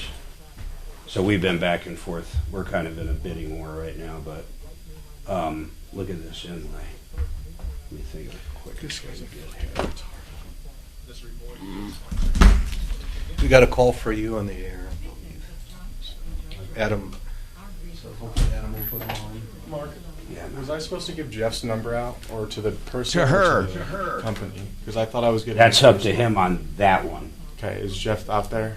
Or is this Jeff? This is Jeff. Did you want me to give the caller your personal or the company? Yeah. Yeah, you give me my personal. Okay. 4900. Okay. 720-771. Here we go. Here's his card. And you can put it would be great if you can put the caller on. Okay. We just had her on air. Oh, we did? Yes. Oh, fantastic. Yes, that was the Julie caller. I was over in the sales department. Come up to level 4. I'll let her in. What's her name? Daniela. Tom's coming out right now. Here it is. Damn, it's not the best picture. Yeah. But that is the most beautiful. I'm like, I have no idea how they did that. That had to. How long do you think something like that would take? And I'm telling you, it's perfect. Well, some of these are small enough like this that are in one piece or they're in two pieces. We actually can make that whole entire thing, water jet all those little designs out and build this whole thing and take it out and install it. Get out of here. A lot of these nowadays, especially since in Florida. No, it's might as well be Louisiana. Yeah, a lot of these you can walk in to some really high-end stores right now and buy these things pre-assembled. Really? Yeah, and they're like 4 pieces, and then you just get them all set and put them all together. So what do you do first, this or the main floor? I would do that first. You would drop that, and then you come in because this is easier to screw up. Yeah. So this is Okay. available. All right, so we have Daniela here. Hi, Daniela. Daniela. You gotta say it with an Italian accent. Daniela. And what is your? Brazilian. I am half Italian, half Brazilian. Oh wow. Daniela is our Thank you. global importer. Oh, so wow. She's from Brazil. She imports. She your wife? Yeah. Yeah. Okay. Yeah, she imports from Brazil and Italy and Turkey or wherever we need it. I got it. Where did you guys meet? Were you in Brazil? Did you come over for school? How did you guys meet? No. Meet in the quarry? No. Right. Well, we went to. Let me get close to my husband. So I was a sales executive for the West Coast for a company in Brazil. Okay. And Jeff used to be our client. I got it. And I reached out to him as a normal call just to sell him a container of materials, and we hit it off right there. And Wow. started talking. Small world, man. Yeah. He went to Brazil to inspect the material. He normally has an inspector over there, but he decided not to use him because I was the stone specialist, and Yeah, and then we met and everything happened. Wow. Mm-hmm. Yeah, that's great. Set in stone. I love set in stone. Oh, that's funny. Yeah. Yeah. Well, you want to get on the air with us? Oh, sure. Yeah, I think that'd be probably good. Yeah. Should I review any information that I should talk about? Okay. This is set up here too already? Yep, so the headphones are, the volume button for the headphones is right over there where the microphone is plugged in. Okay. And then to go on the air, just push the on button until it turns blue. Okay. And then I have to keep on pressing it? No, just turn it on. Just turn like it on, this, like it turns let on. go of it, and it'll stay blue. Okay. It's not live right now. Every time you press the blue button, you're on the air. Oh. I'm glad it was quick. No problem. Oh my God. Sorry about that. Right. Oh, not a problem. I've done it a million times. Okay. And, what's that? Oh, Press the on press button. the button and then go on the air. Oh, yeah. Mark likes to trick me into Oh, doing my that. goodness. He'll Yeah, pretend like right. he's talking about me on the air, and then I have to respond. So. I was doing a commercial. And for whatever reason, after I did my live, a commercial was playing, whatever it is, just to record it. I couldn't tell you what it was. Right. And I was talking to someone here. About me. And I have no idea. I have no idea why I did it. I've done this forever. I hit the on button right in the middle of the commercial, and I dropped the F-bomb. Oh, that's a different story. I'm sorry. Drop it hard, too. Yeah. And Dragon was actually the one running the board. He left to use the restroom real quick and didn't hit the dump button. I didn't hit the dump button. So boy, did it go out. It went out everywhere. So, of course, we have everybody on YouTube, everybody listening, calling in, going, he just said on the air. And so at this point, I'm like, oh, geez, this isn't good. So I figured the best time to come clean to Boss Lady was right then. So I walk into her office. Her name was Brenda. She's gone now, but she was over, like, not just this building, but pretty much any iHeart building in multiple states. So I just walked into the office. She was in a meeting. I was like this. She was like, come in. I said, well, I just said, fuck on the air. But I got to get back to the show because I'm live in about 2 minutes. And that was it. I figured that was the best way to come clean. Right. Quick and out. Yeah. Speak up with our voices. This is Denver's talk station. Speak for yourself, man. 630 KHOW.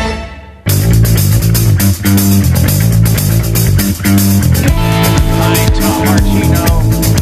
Welcome to the show. Mark, we have someone new in the studio as well. Mark, we have someone. Hey, man. We just got a newcomer coming in.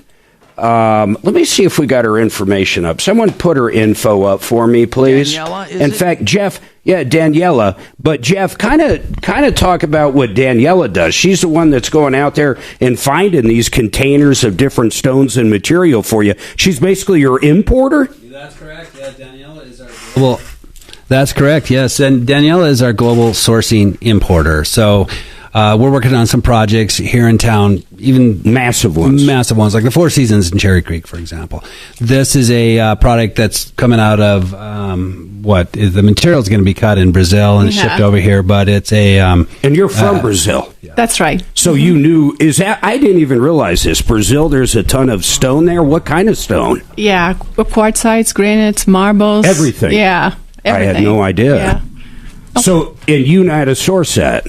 Yes, 85% of natural stone that's coming to the United States, 22.9% of that are from Brazil. Oh my! Yeah. Did you know that, Dimitri? Tom? No, I had no idea. I don't know anything about stone I had or tile. no idea that Brazil had that much stone. I knew Turkey was the big I always exporter of think stone. Italy and Turkey, but I think Turkey is the biggest, right? No. Or Brazil. Sorry to correct just you. listen, first of all, you'll find out as time goes by. He's wrong quite a bit. Yeah, I'm just the Ed McMahon of consumer radio over here. So I'm here for the comedy. Well, I would like to. Oh, we're getting out of time. I'd like to go over some of the big countries you import from. Yeah. Plus we'll go over some texts we have. 303-713-TALK, 713-8255. More coming up on the Troubleshooter Show. That's all right. I missed exit when I get to Santa Fe. Yeah. And I was supposed to do like a U-turn, and then I got it 207 again. I had to go on 209. There was a huge traffic line and come back here, so I'm sorry. Yeah, so the 5 greatest exporter of natural stone that come to the United States is Brazil, 23%. Wow. Italy, then you have Turkey, and then you have China and India. Sorry, India is first, then Turkey. So India? Yeah. So Brazil, Italy, India, Turkey, and Asian countries. And then how about just in your business, what's the biggest country? Is it Brazil because you're from there? Or? Yes, it is Brazil. Because you have connections. Yeah. That's where all your business connections are. That's or many. Yeah, the majority of what our products business. would you guys buy out of China? Most of them are coming from Brazil, but China buys a lot of blocks. Oh, They're the largest purchasers of blocks from Brazil. How big is they a go block? 20 ton. It's about from here to the wall, from here to that wall, it's about 79 inches tall. 10 feet by 6 feet. Well, you guys don't have equipment to We don't take buy blocks. No, but China buys blocks from all over the world. Mm-hmm. And when you go to China, to like Xiamen, which is up from Hong Kong, a couple hours by airplane, on the coast, right across from Vietnam, the amount of Taiwan, I mean, the amount of stone you see in China in block form is more than you see anywhere in the world accumulated. Yeah. But they're getting it from outside. They're buying it from Brazil, they're buying it from Turkey, they're buying it from India. Do they have any natural places there? Do they get their own blocks? I think there is some Chinese. Very few, though. Onyx, greens, marbles as well. But they are the masters of slicing stone and shipping it back anywhere. Yeah, but I would prefer to everything get right about from it. the source, right? Yeah. Right from Brazil. And of course, in Brazil, they have the most beautiful natural quartzites ever. Mhm. And some granites, like ubitubas and different things like that. But Daniello is so well connected with all of our suppliers in Italy and Turkey and Brazil, and especially in Brazil. And Brazil is a large portion of all natural stone. I never knew that. I never thought of Brazil as that. Cachoeiro, it's in the state of what? I didn't even Espírito think of them Santo. as really an exporter. I thought more as like, almost kind of like Mexico, more of a destination, a vacation, a tourist. Oh, no, they're No. big. The first 2 quarters this year, we already export around $1.2 billion in natural stone. Yeah, it's a lot. It's a lot. Normally, we have around 1,000 containers per month sending to Brazil, from Brazil to the United States. And the most 1,000 containers. Yeah, and the most and the 50 most slabs on each container, roughly. increasing. Are there any companies here that will cut those blocks into sheets? Yeah, up in Minnesota, there's pretty big. but all the way in Minnesota, Yeah. not out here. Oh, and then there's a place in Marble, out of Marble, Yeah. Colorado, that they can do blocks, they can slice them. Yeah, Oh, they're okay. not going to take anybody's granite, ship it there, and get it. They do their own from their Yeah. own mines. Just for that. Are they called mines or quarries? Quarries. Yeah. And then the most sold material in the world is Taj Mahal, which is a beige, we call it the grayish material because it's creamy color and has those feather fillings. And I should have brought some samples. So yeah, Mhm. to show you guys. Taj Mahal is actually from Brazil, even though it has the Indian name Taj Mahal. Oh, that stone came all the way from Brazil. Yeah. Yeah, Taj Mahal it is. It's quartz is made out of ground quartz, and it's natural, grounded, mixed with resin or plastic, right? Polymers. Reformed. And then they put shapes and printed the way they wanted that look similar to natural stone. Quartzites are made out of sandstone, also almost 100% made out of quartz. And then with time, pressure, and heat, they kind of like glass, they melted and created this very resistant material. From in terms of resistant, you have marbles, you have limestone, you have travertines, then you have marbles, then you have granites, and then you have quartzites. Is travertine the name of the stone, or is it the name of a product? That's The a name of stone. the There is an stone. actual. Yes. Travertine is big in Turkey too. Yeah. And Italy. And Italy. And Mexico. And Mexico, exactly. But the quarries in Mexico are very young. They are 400, 200 million years old. While the Italian, the Turkish, they go from 500 to a billion years old. Jeez. So the difference of time is what makes the material a little bit more harder and resistant. So Like resistant to stain? no, it's travertines are Just very strength. porous. Yeah, the strength and Rust. the resistance of Mhm. for shocking or anything like Mhm. that. That's the difference between one and I've another. been talking a lot about porcelain too. Oh yeah, porcelain is amazing. We are now having exclusive. Should I say in there? It's up to you, whatever you want to talk about. You're recording anyways on YouTube, on that channel. So, but it's not on. there. Yeah. But you can say whatever you So want. porcelain, the beauty of porcelain is that it's made out of clay. Yeah, right. And then What is like my grandmother had china and passed it down to my mom. Is that porcelain? yes, that's porcelain. China's porcelain. Yeah. Your toilets is probably porcelain, and your vanities, your sinks, tubs are porcelain. Normally, they do that with porcelain. But the beauty of porcelain is that they produce a very beautiful material. Now with a body vein, and which shows the side of the stone like it's natural, and what nature took 400 million to produce, they're doing 4 hours. In high scale, and the price is much more cost efficient, of course, You know, than natural stone. Think about if you were in the diamond business 20 years ago. Yeah. And now all of a sudden, they got to literally print on them that they're man-made. I mean, that's kind of crazy. Yeah, right. How long would it take to make a diamond? I mean, what? Takes a million years? Yeah. And now it's like, I don't know, a month? Right. Oh, right, with the lab diamonds. The lab grown. Yeah, you the can't lab tell. diamonds. You cannot tell the difference. Yeah. Yeah, it's amazing.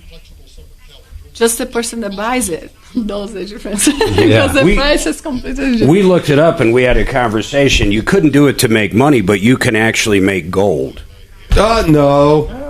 Oh, yeah, you can't make money on it. It's extremely expensive process. Yeah, in order to make it costs way more than even at the prices of gold right now. Oh, wow. But I think with anything that's going to come down, it'll be interesting what happens to gold when that comes down. But we actually did some research on that too. I mean, that could be 100 years. Yeah, maybe longer. That's right. You can turn All it. right, I got you. I got you. I'll tell you what. Oh, Isn't perfect. that super loud? All right, we're going up. All right. This is going to be a caller. There you go. That plus Jennifer Say, who finds herself in the middle of this WNBA argument, and more on the Joe Pag Show. Tonight from 6 to 9 on 630 KHOW. Yeah. Ripped off, bad news. You need advice so you don't have to lose. We'll come running just as fast as we can. Troubleshooter's gonna help the common man. This is the Troubleshooter Show. Now, Tom Martino and Major Marc Mager. Let's talk. What's going on in your life? We're talking about home improvements and other things. This hour brought to you by waterpros.net. Speaking about home improvements, WaterPros, the best water system, especially for drinking. Reverse osmosis at the kitchen sink. They have the lowest prices anywhere. $1,100 for a tankless, for a tank model, or tankless for $1,800. Whole house systems, $3,600 with softening. Waterpros.net, 303-862-5554. Listen, and I have all the systems. I love them. I want to talk about what Jeanette needs, an issue with a contractor, and then we do have people in the studio talking about home improvements, specifically stone, and where stone plays a part in your life, especially with countertops. And we've been talking other uses of stone. Jeanette has an issue with a contractor. Often these problems start at the very beginning when you give money up front, and the contractor, I'm not saying Jeanette's is, and the contractor basically takes the money up front and does not keep the money in trust for that job. They're violating the Contractors Trust Act right off the bat. I would say 99.9% of all contractors do that. I always advise not to pay that money up front because of that. But let's talk to Jeanette. What's going on, Jeanette?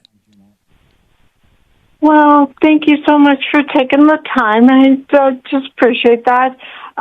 Yes, of course, the contractor did take the money up front, was very sporadic in when he would show up and would miss deadlines, or at least when he would say he was coming, would miss those days.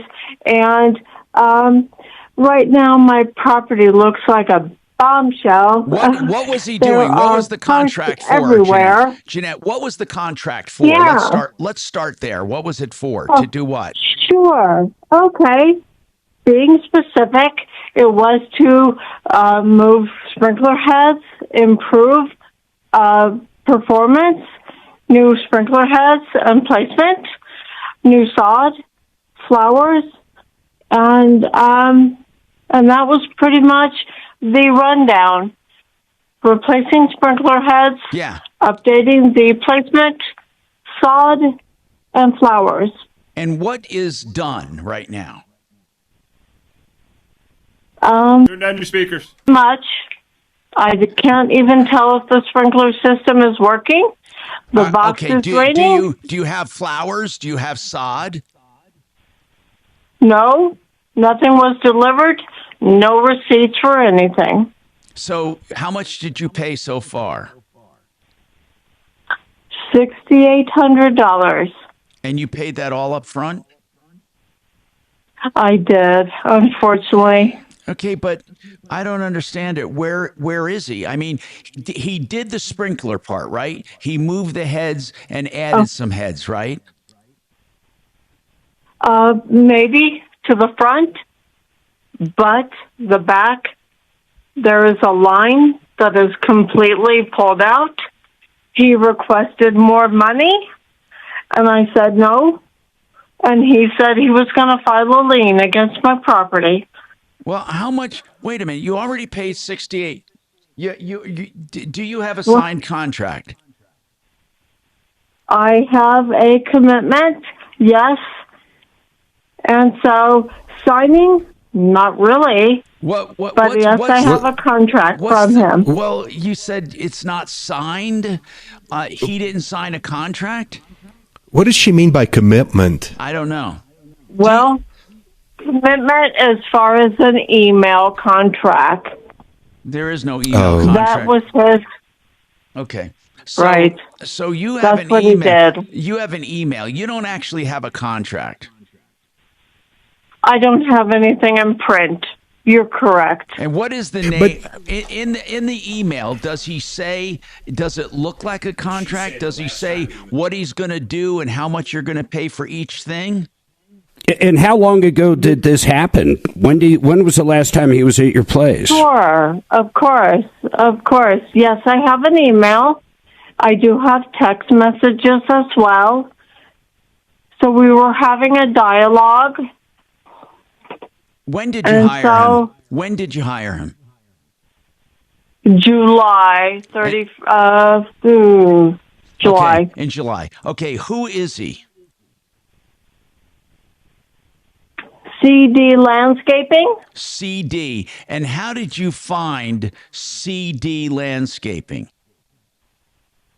You know, it's been so long since I located this landscaper. Honestly, I'm not entirely sure at this time. Okay. Yeah, sorry. Do you have a name and a number for CD Landscaping? Yeah, of course I do. And name is Cliff or something. CLIFE. Okay. And last name is Duclaw. Duclaw. Right. How do you spell that? DU. I found him. I found him, Tom. I found their page on the Better Business Bureau. good. So we've got the guy's name is Chief DeClaw, and I have his PO box and no phone number here. But, Did you say Chief? Yeah, Chief DeClaw. Yeah. I mean, it sounds kind of strange. Yeah, Yeah. And I do have his phone number. He doesn't seem to have a website, but I do see him on the Better Business Bureau. What do you see about him? Well, I see a big blue F on his listing.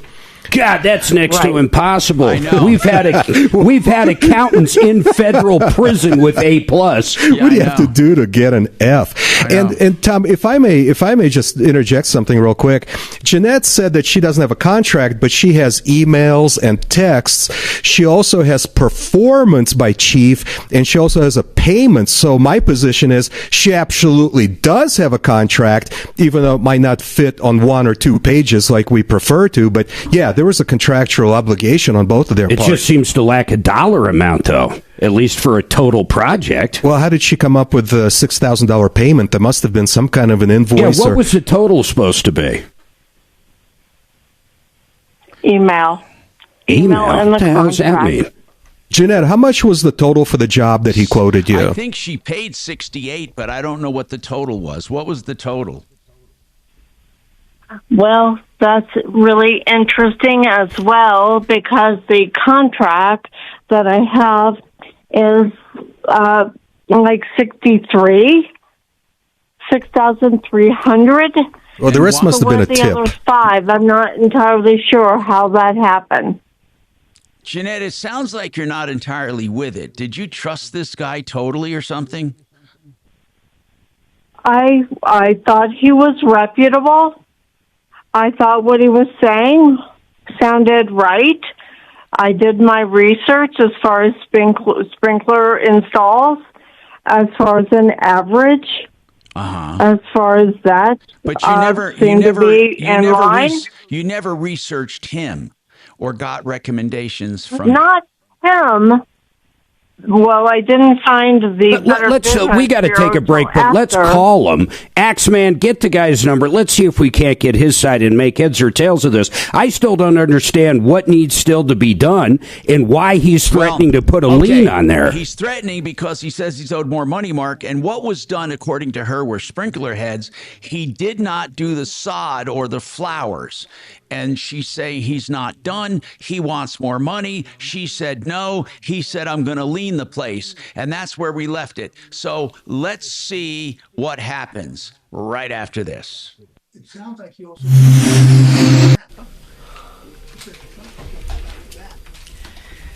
Yes, the sod is that little bit of grass that's got a slight bit of root. Oh, it's every day. They just unroll it on dirt. It get depressing sometimes. We had one, the last one that was really crazy. Con man talks old man to go into Wells Fargo, pull out 10,000 or 20, and then go to a liquor store that had a Bitcoin ATM. 32,000. And shoves 32,000 into the Bitcoin ATM. Absolutely crazy. He thought he was actually talking to his bank, and the bank was saying someone was trying to hack into their account, so they need to go take the money out of there and put it in there so it was safe. It's just insanity.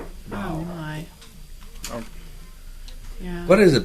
You can feed money into a Bitcoin? We looked into it big time. In fact, Deputy Bo went to that machine. $1.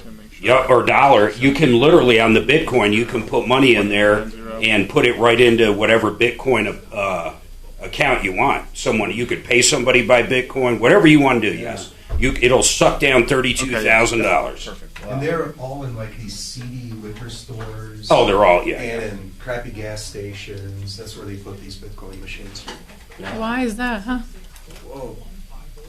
Why? Because most normal businesses don't want that kind of traffic. Yeah. A legitimate business wouldn't want that kind of association. Bitcoin machines exist only to support the scammers, the thieves, the criminals. It's I only think so used- too. There is no legitimate reason for it. No, because anybody that's just, invests in Bitcoin or any crypto, you basically just have your own wallet that's sitting on your phone or whatever device you want, and then you transfer in and out from whatever bank account you want. There's no need for an ATM. I can do it at Schwab. Yeah, I can buy whatever crap coin I want in my Schwab accounts. Yeah, that's what I'm saying. I agree with you. There's no reason for a Bitcoin ATM that I can think of. Yeah. Except for, like, say, a drug dealer, someone that's got a lot of cash, but I think that's still kind of even tracked. Yeah. picking up Andrew today to take him to the gun club this evening. Remember a long time ago, somebody bought like a $24 pizza with like 2,400 shares of Bitcoin, like 25 years ago. I remember that. Yeah, it's a true story too. Got a pizza. Yeah. Oh yeah, it's $24 million pizza. It's billions now. Yeah. Billions. We've had a couple over the years where people can't get back into their wallet. They can't access their funds, which is crazy to think about. Oh yeah. If I forget all my Schwab info, it might take a while, but I can figure out how to get back in there. That is the scary part about the blockchain, Bitcoin technology. From time to time, I encounter very unusual. It'll be curious in 20 years what's at the top crypto. Yeah. I would guess Bitcoin. She told me about that. What I'm curious about is how. Bitcoin's on the top for sure. Already. God, I've seen it everywhere. I think it's around 80 now. I follow and I look at my Schwab act. I don't own any of it, but it's absolutely crazy. It's like 100,000, 40,000. It's like, man, those are crazy swings. Yeah. So it comes in this original folio. It's got. Yeah. I'm so upset because I remember in 2013, I think they offered me to buy Bitcoin in Brazil, and I thought it was brand new information. It's like they just want to rip me off. We all missed And it was like $60, $1,000 a Bitcoin. I feel like I should be a billionaire by now. Yeah. Hindsight is 2020. Yeah. That is just upsetting. I emailed you a link to this. I remember Ford Motor Company. That will add. Not long ago was around. It was under $6. I think they even hit around $3 coming off of that government bailout stuff back in around 2010. And I remember thinking, man, now's a really good time to buy that. There's no way Ford's going to go away. And now I wish I did. I don't think they're much over that. I never bought a lot of it. Yeah, 7, 9. I think at one point, somewhat recently, they're around 10. Yeah. But I've done really good. Oh, they're at $14 now. Okay. Walmart's been great. Tesla's been really great to me for years. SpaceX, I did not get in there. I get a little nervous on any IPO. There's a lot of motion right after it happens. Yeah, the guys that got to buy it and sell it before, they took that rule off that you had to hold it for. There was still some locked up, but yeah. For a short period, only like a month or 2. It was so short that by the time it was over, there were people that made millions. Oh yeah. What time is that? Yeah, Doc. Take a look at Equix, EQIX. Yeah, I'm going to give you Stover's phone number right now. Who is it? What is Fiduciary Advisors, TrajanWealth.com. Denver's talk station. Online at khout.com.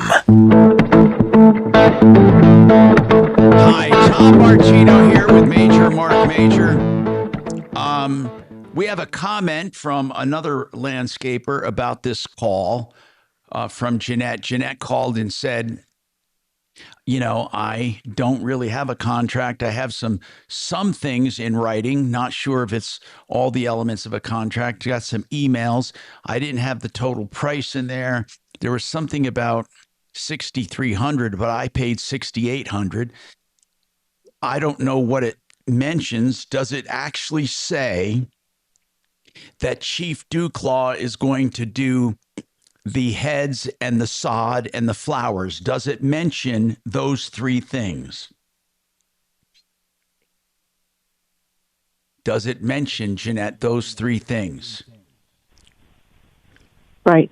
Well, in the original email that was sent, he did mention, he did text as well, May 9 at 6:30 p.m.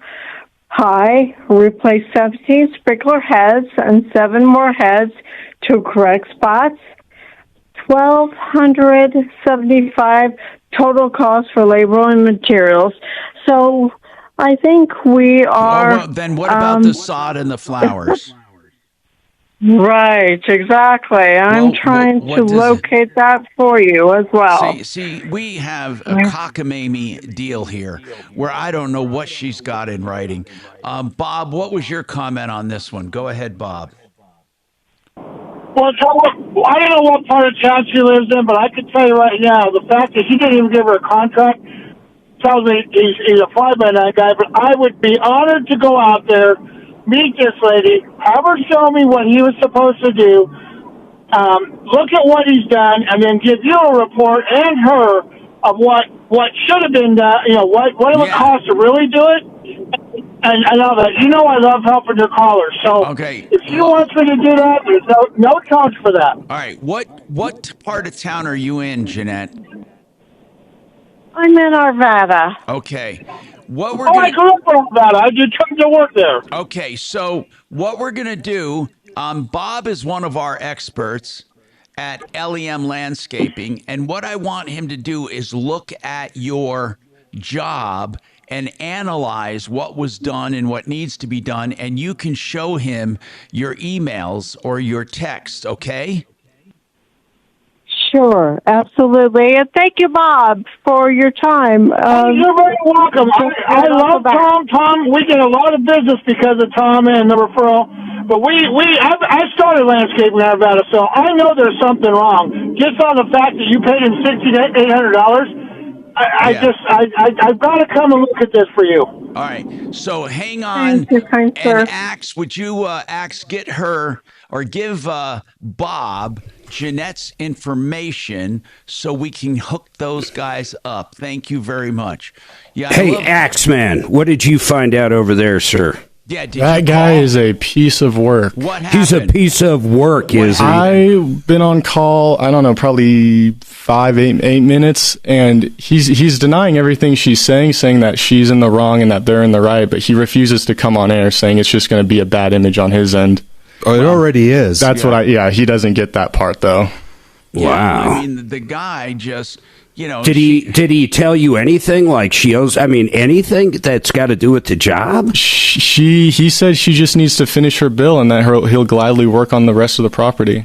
Oh, well, that's a little different than him saying it's just simply not done. Finish the bill, meaning pay up front. I mean, I don't even know. Did he say what the bill was? I wonder if he's saying he's done whatever she's paid him. She's already done that work. Now he needs more money? I don't know. I think what he was trying to say is that the payments were getting canceled because she said she still owes another $2,800. She still owes $2,800. God, I'm so confused. What does payments getting canceled mean? Yeah, that's what I don't know. I wonder if she canceled under his. Let me just ask her. Did you cancel any of his payments? Did you have some kind of arrangement where you would make like biweekly payments or anything like that? No, I just paid for the job. Yeah. And expected the job to be done, not in 3 months, but So you didn't cancel any payment at all? I didn't. I did not. Okay. But But you what? Hold on. But you what? I'm sorry. Say again, sir. You said but. Yeah, I said, did you cancel? Oh, no. Well, no, but I am completely gung-ho about taking him to court. Well, hold on. Here's what I need to know, though. Do you have anywhere in your text or email the price for the whole job? Maybe he's saying he has done the $6,800 worth, and now he wants to be paid for the rest. I don't know if that's what he's saying, but what was the total job? Right. The total job was, and I'm trying to get that Yeah, you should. Up and running here. Right, exactly. Is that it was move the heads, replace the heads? No, listen, I want the price. Okay. Just the price of the whole job. What was all of it going to cost when you add it all together? Altogether, $6,800 is what was paid for the job to be done incomplete. Okay, For 68. everything. So if she's already paid 68, what you ought to do, Axe, is call him and say, "Look, we're trying to help you out here, pal. What you're doing has a negative reflection on you. All we want to do is figure out what the hell is going on. You know, if you were paid in full, then what do you mean you need more money? Can you explain that to us, Chief?" I mean, you know. I don't know if I'd leave with Pal and Chief. He might not answer there. His name You might is as well Chief. say, "Hey, scumbag." His name is Hey, Chief. Kemosabe. Wait, his name actually is Chief. Oh, get out of here. No, I'm serious. That's what it says in the Better Business Bureau. Look here, Chief. Yeah, look here, Chief. I'm not trying to be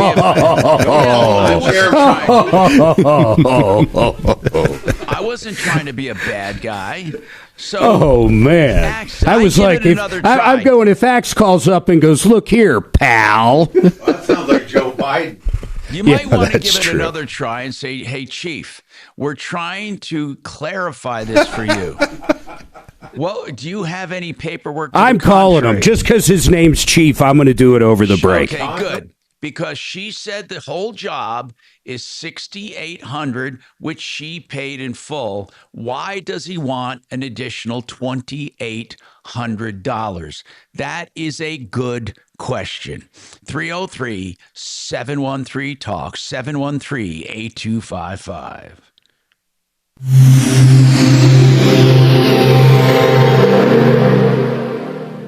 KRFX HD2 Denver. KHOW, Denver. Denver's talk station. An iHeart radio station. Guaranteed human. Now, impact traffic. Starting on the south end of town, C470 westbound, an accident in the right lane just after Quebec Street. We are seeing some slow traffic for folks making that Quebec connection to westbound C470 and some slow traffic on the road back from I-25. Heading north from there, a rollover crash on eastbound 6th Avenue at Kipling Street with police blocking the right shoulder. With traffic, I'm Mark Swan. This report is sponsored by ExpressPros.com. If you work in logistics, you know nothing moves without you. Companies need skilled people now, and Express Employment Professionals can help you find contract or full-time work that fits at no cost to you. Visit ExpressPros.com. Get support, get options, and get to work. All right, let's talk about what you want in roofing. What you can do is read about roofing at excelroofing.com. EXCEL. You'll get a pricing tool on the front page where you can find out what any style or size roof you have will cost. You can also read blogs to find out which roofing materials to use and what is better in your situation. And you never have to pay money up front when you deal with Excel. They'll also inspect your house free of charge. excelroofing.com.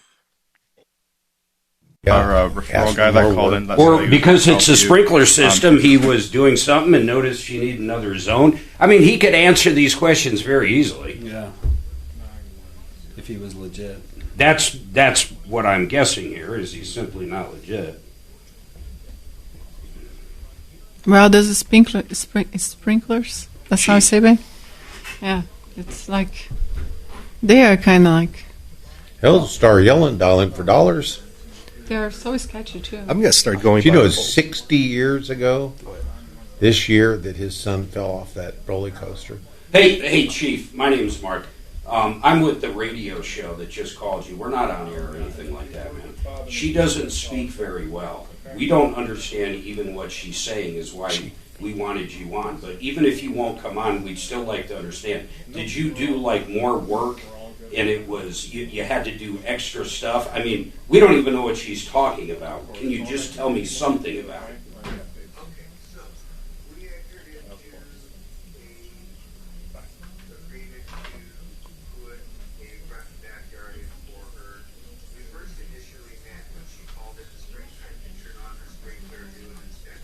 Got her.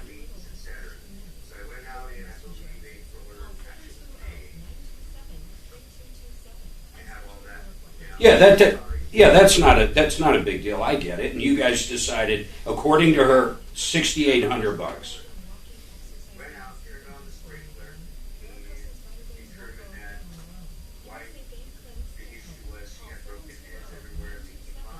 Got it.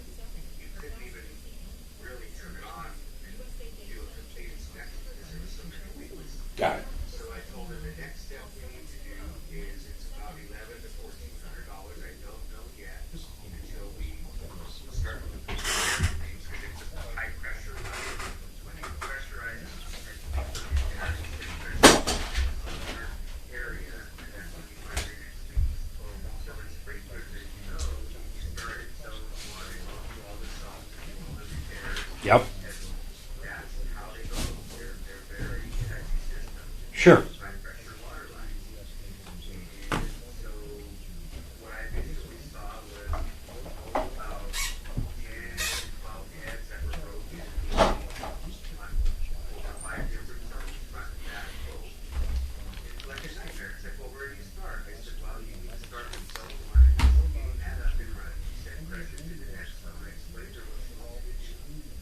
So she said, well, I don't have the money for this. I'll call you in a month or two when I have the money for it. I said, okay, fine.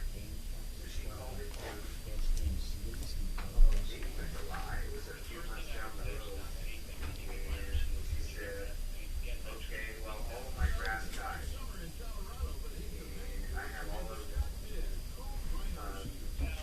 Yeah, but you didn't do any work at that point, so of course it was going to die, right? Yeah. Yeah, I get it. I get it.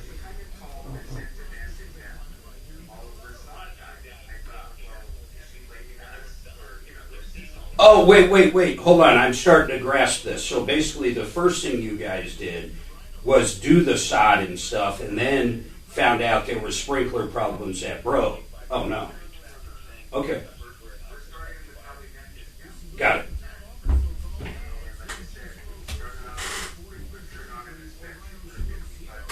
Got it.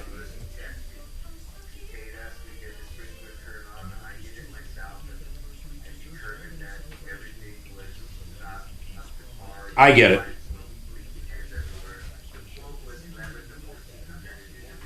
Got it.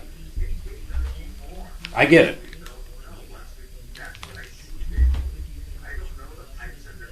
I get it 100%. So then she can't do it, but 2 months later, because all the sod died, she calls you up. And love it at brilliant.org.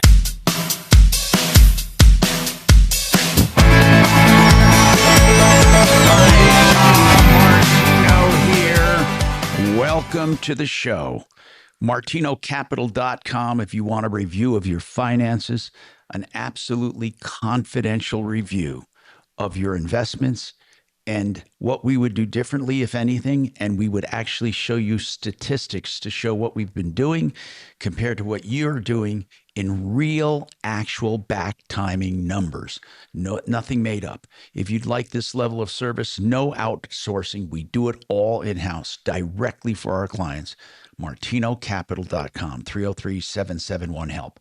Barbara has a follow-up. Now, which one? I'm trying to figure out the call. Barbara, when did you originally call on this particular problem? Oh, it was like 3 weeks ago or so. And I was calling you from a rehab. I'm sorry. You were calling from rehab, right? Yes. And you said you were in a short-term facility, Boulder Manor, right? That's correct. And you said that you were supposed to get out, right? Because they weren't doing anything. You wanted to walk, and she has Medicare Advantage with United Healthcare. So I think we had Deputy D call. And Dave. Tom, I was there for the call. I do remember Barbara's original call a few weeks ago, but No, we did not decide that I would call because they would never talk to me about a patient due to HIPAA privacy laws. Somebody called. It says Dave said the hot tub cracked because it was difficult. Oh no, this is a hot tub. Never mind. I'm reading the wrong line. I'm sorry. You're right. Mhm. Okay, so nobody did call. So where does it stand right now, Barbara? You're not still in that Boulder Manor, are you? Nope, I'm home. Okay. They sent me home. How did you get home? I know we called, but they wouldn't talk to us. How did you get home? Did they just decide it was time? No, I pursued with my request to be sent home that I was there longer than I should have been. I wasn't receiving the physical rehab that I should have been getting. And so then I held a meeting. I had a meeting with my social worker, my ombudsman, and a physical rehab person. Good. And our physical therapy. And so I pretty much led the meeting and held their feet to the fire. And I got excellent reports from the physical therapist.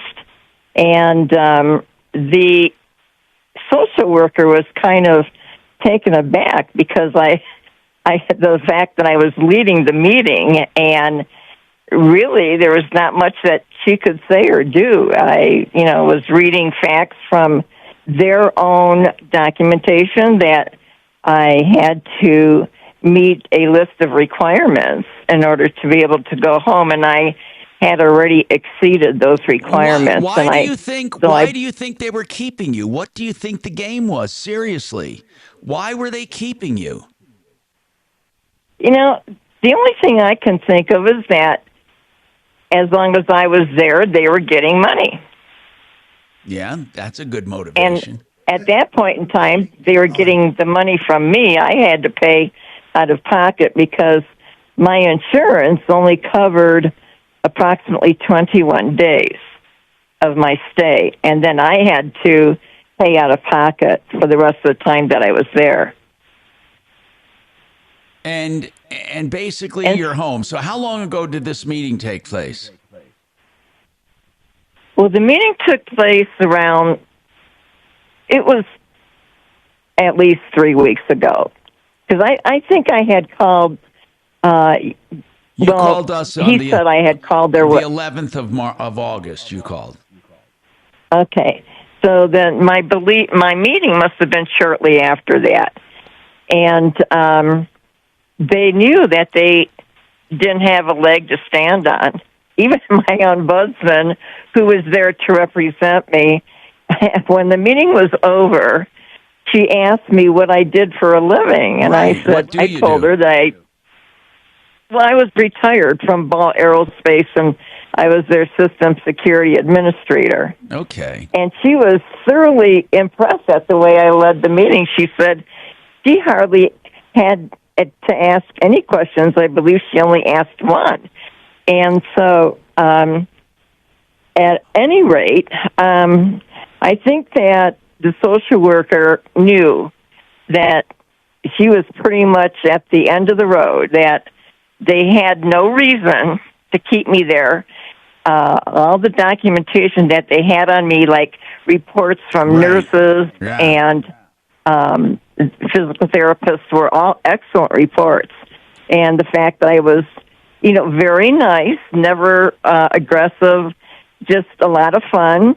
They all liked me. And so they all held me in high regard, let's put it that way. So there was, nothing they could do. Hey, Barbara, I need to know something about this meeting. Is this something that they afford to all residents, or is it something that you just demanded or found out about? What do you mean by a meeting? I mean, this doesn't sound like normal procedure. Yeah, I know. It's something that would be afforded to any resident if they request it.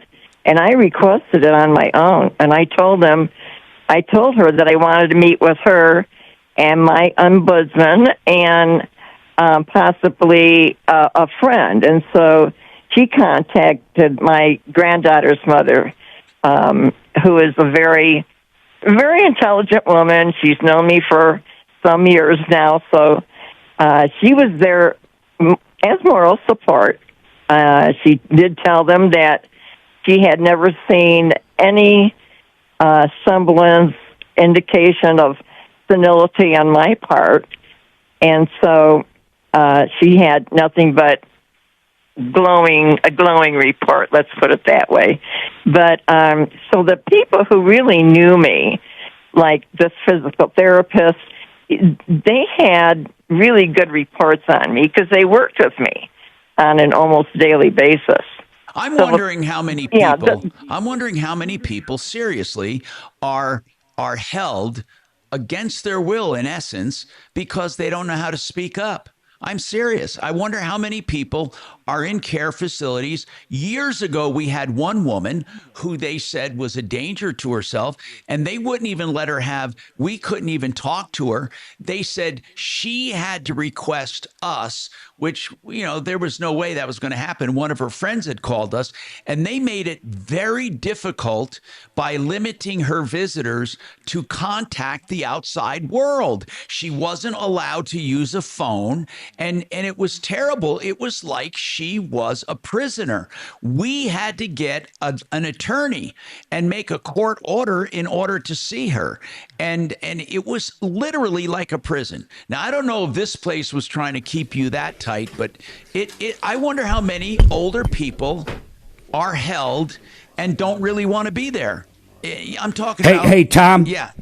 Tom, let me, I don't even know what conversation you're in with Barbara, but I just got off with a very lengthy phone call with that landscaper. Yeah. So I feel it necessarily to jump in real quick. All right, so Barbara, we're going to take a break. Basically, thank you for telling us.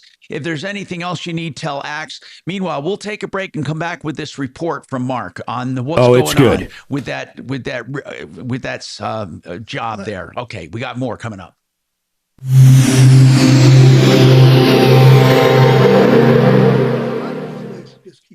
Now, impact traffic.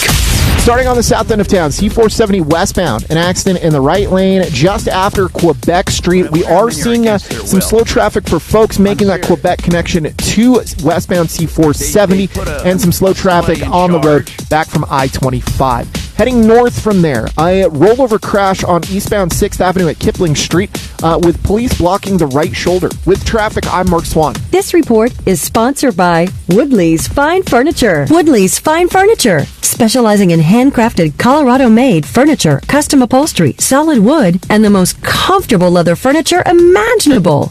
You will not find better built furniture in Colorado than at Woodley's. Visit woodleys.com today.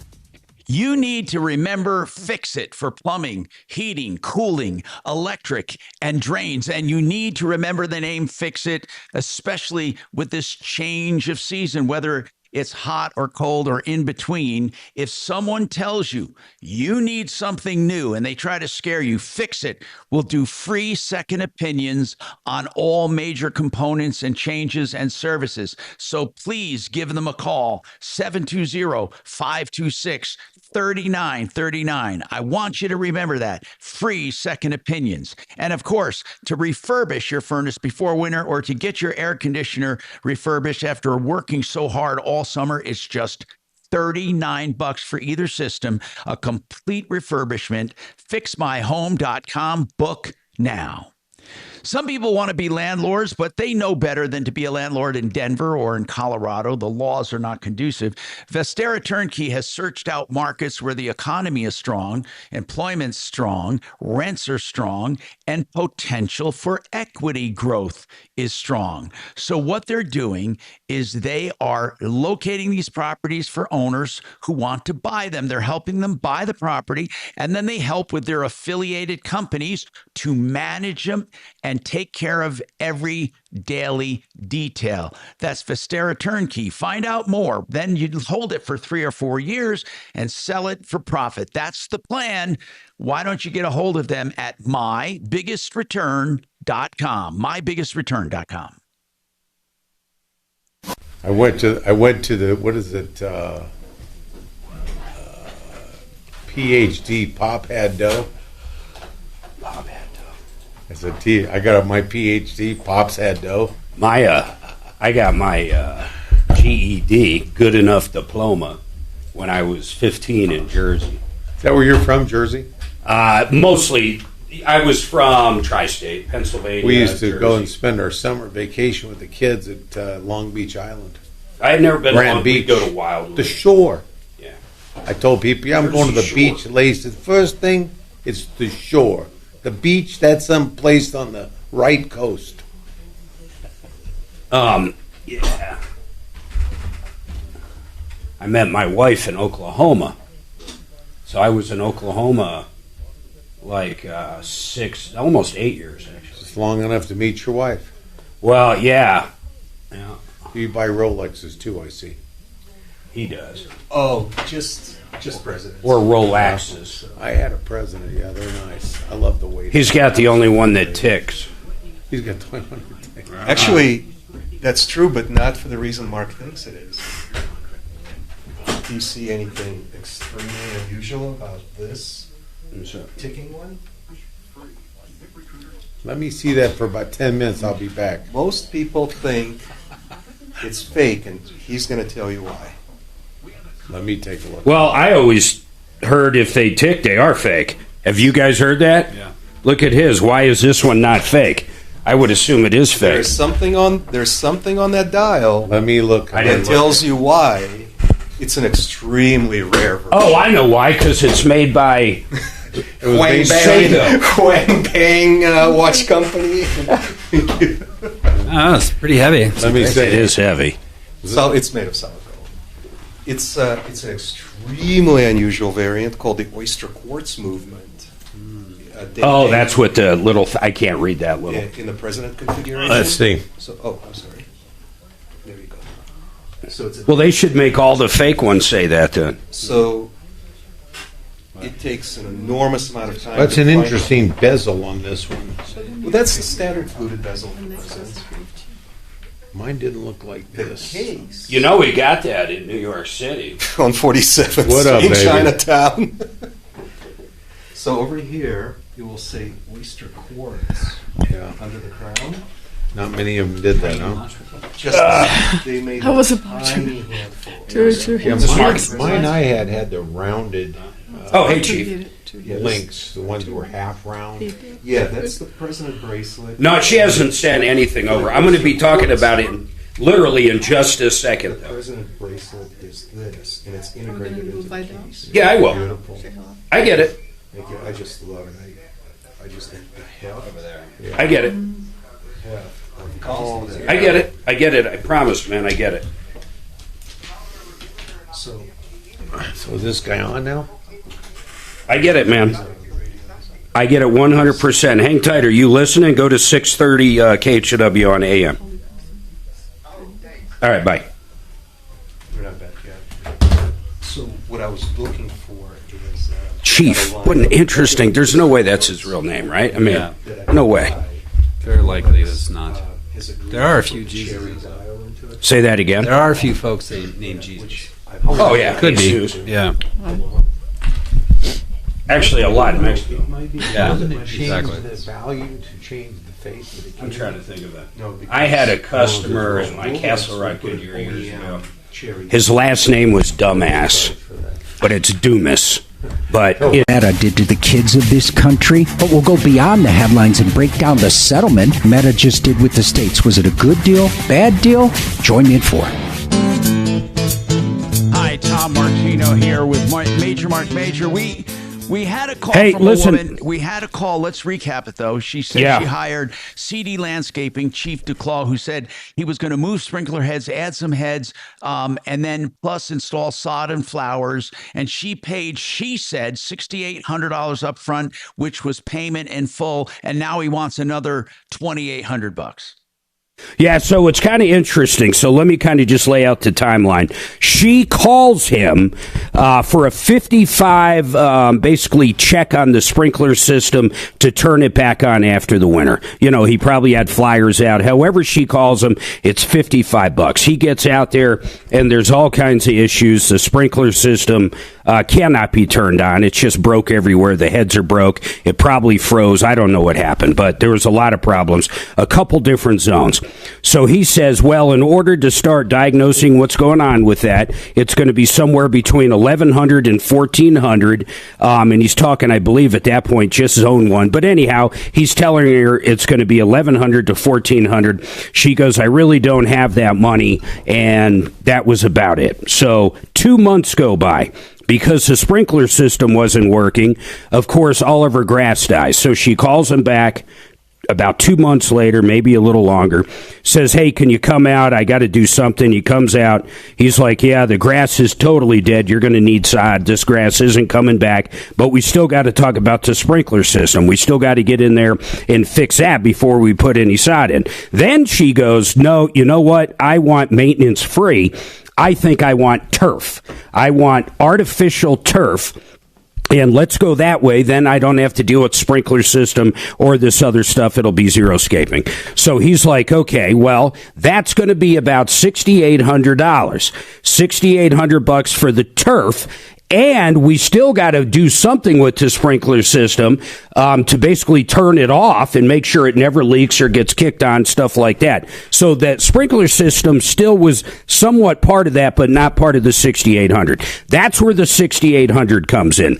So he starts prepping the ground to do the artificial turf and comes to her and goes, look, there are tree roots everywhere. You have these tree roots, so I'm going to be straight with you. He goes, if we continue to put this turf in here, these trees are going to die in about 3 to 4 years, because when you put the artificial turf in, there's about 6 inches of base that'll be over these roots, and with the artificial turf, they'll never get water. The trees will die. It was just simple as that, and that's very logical.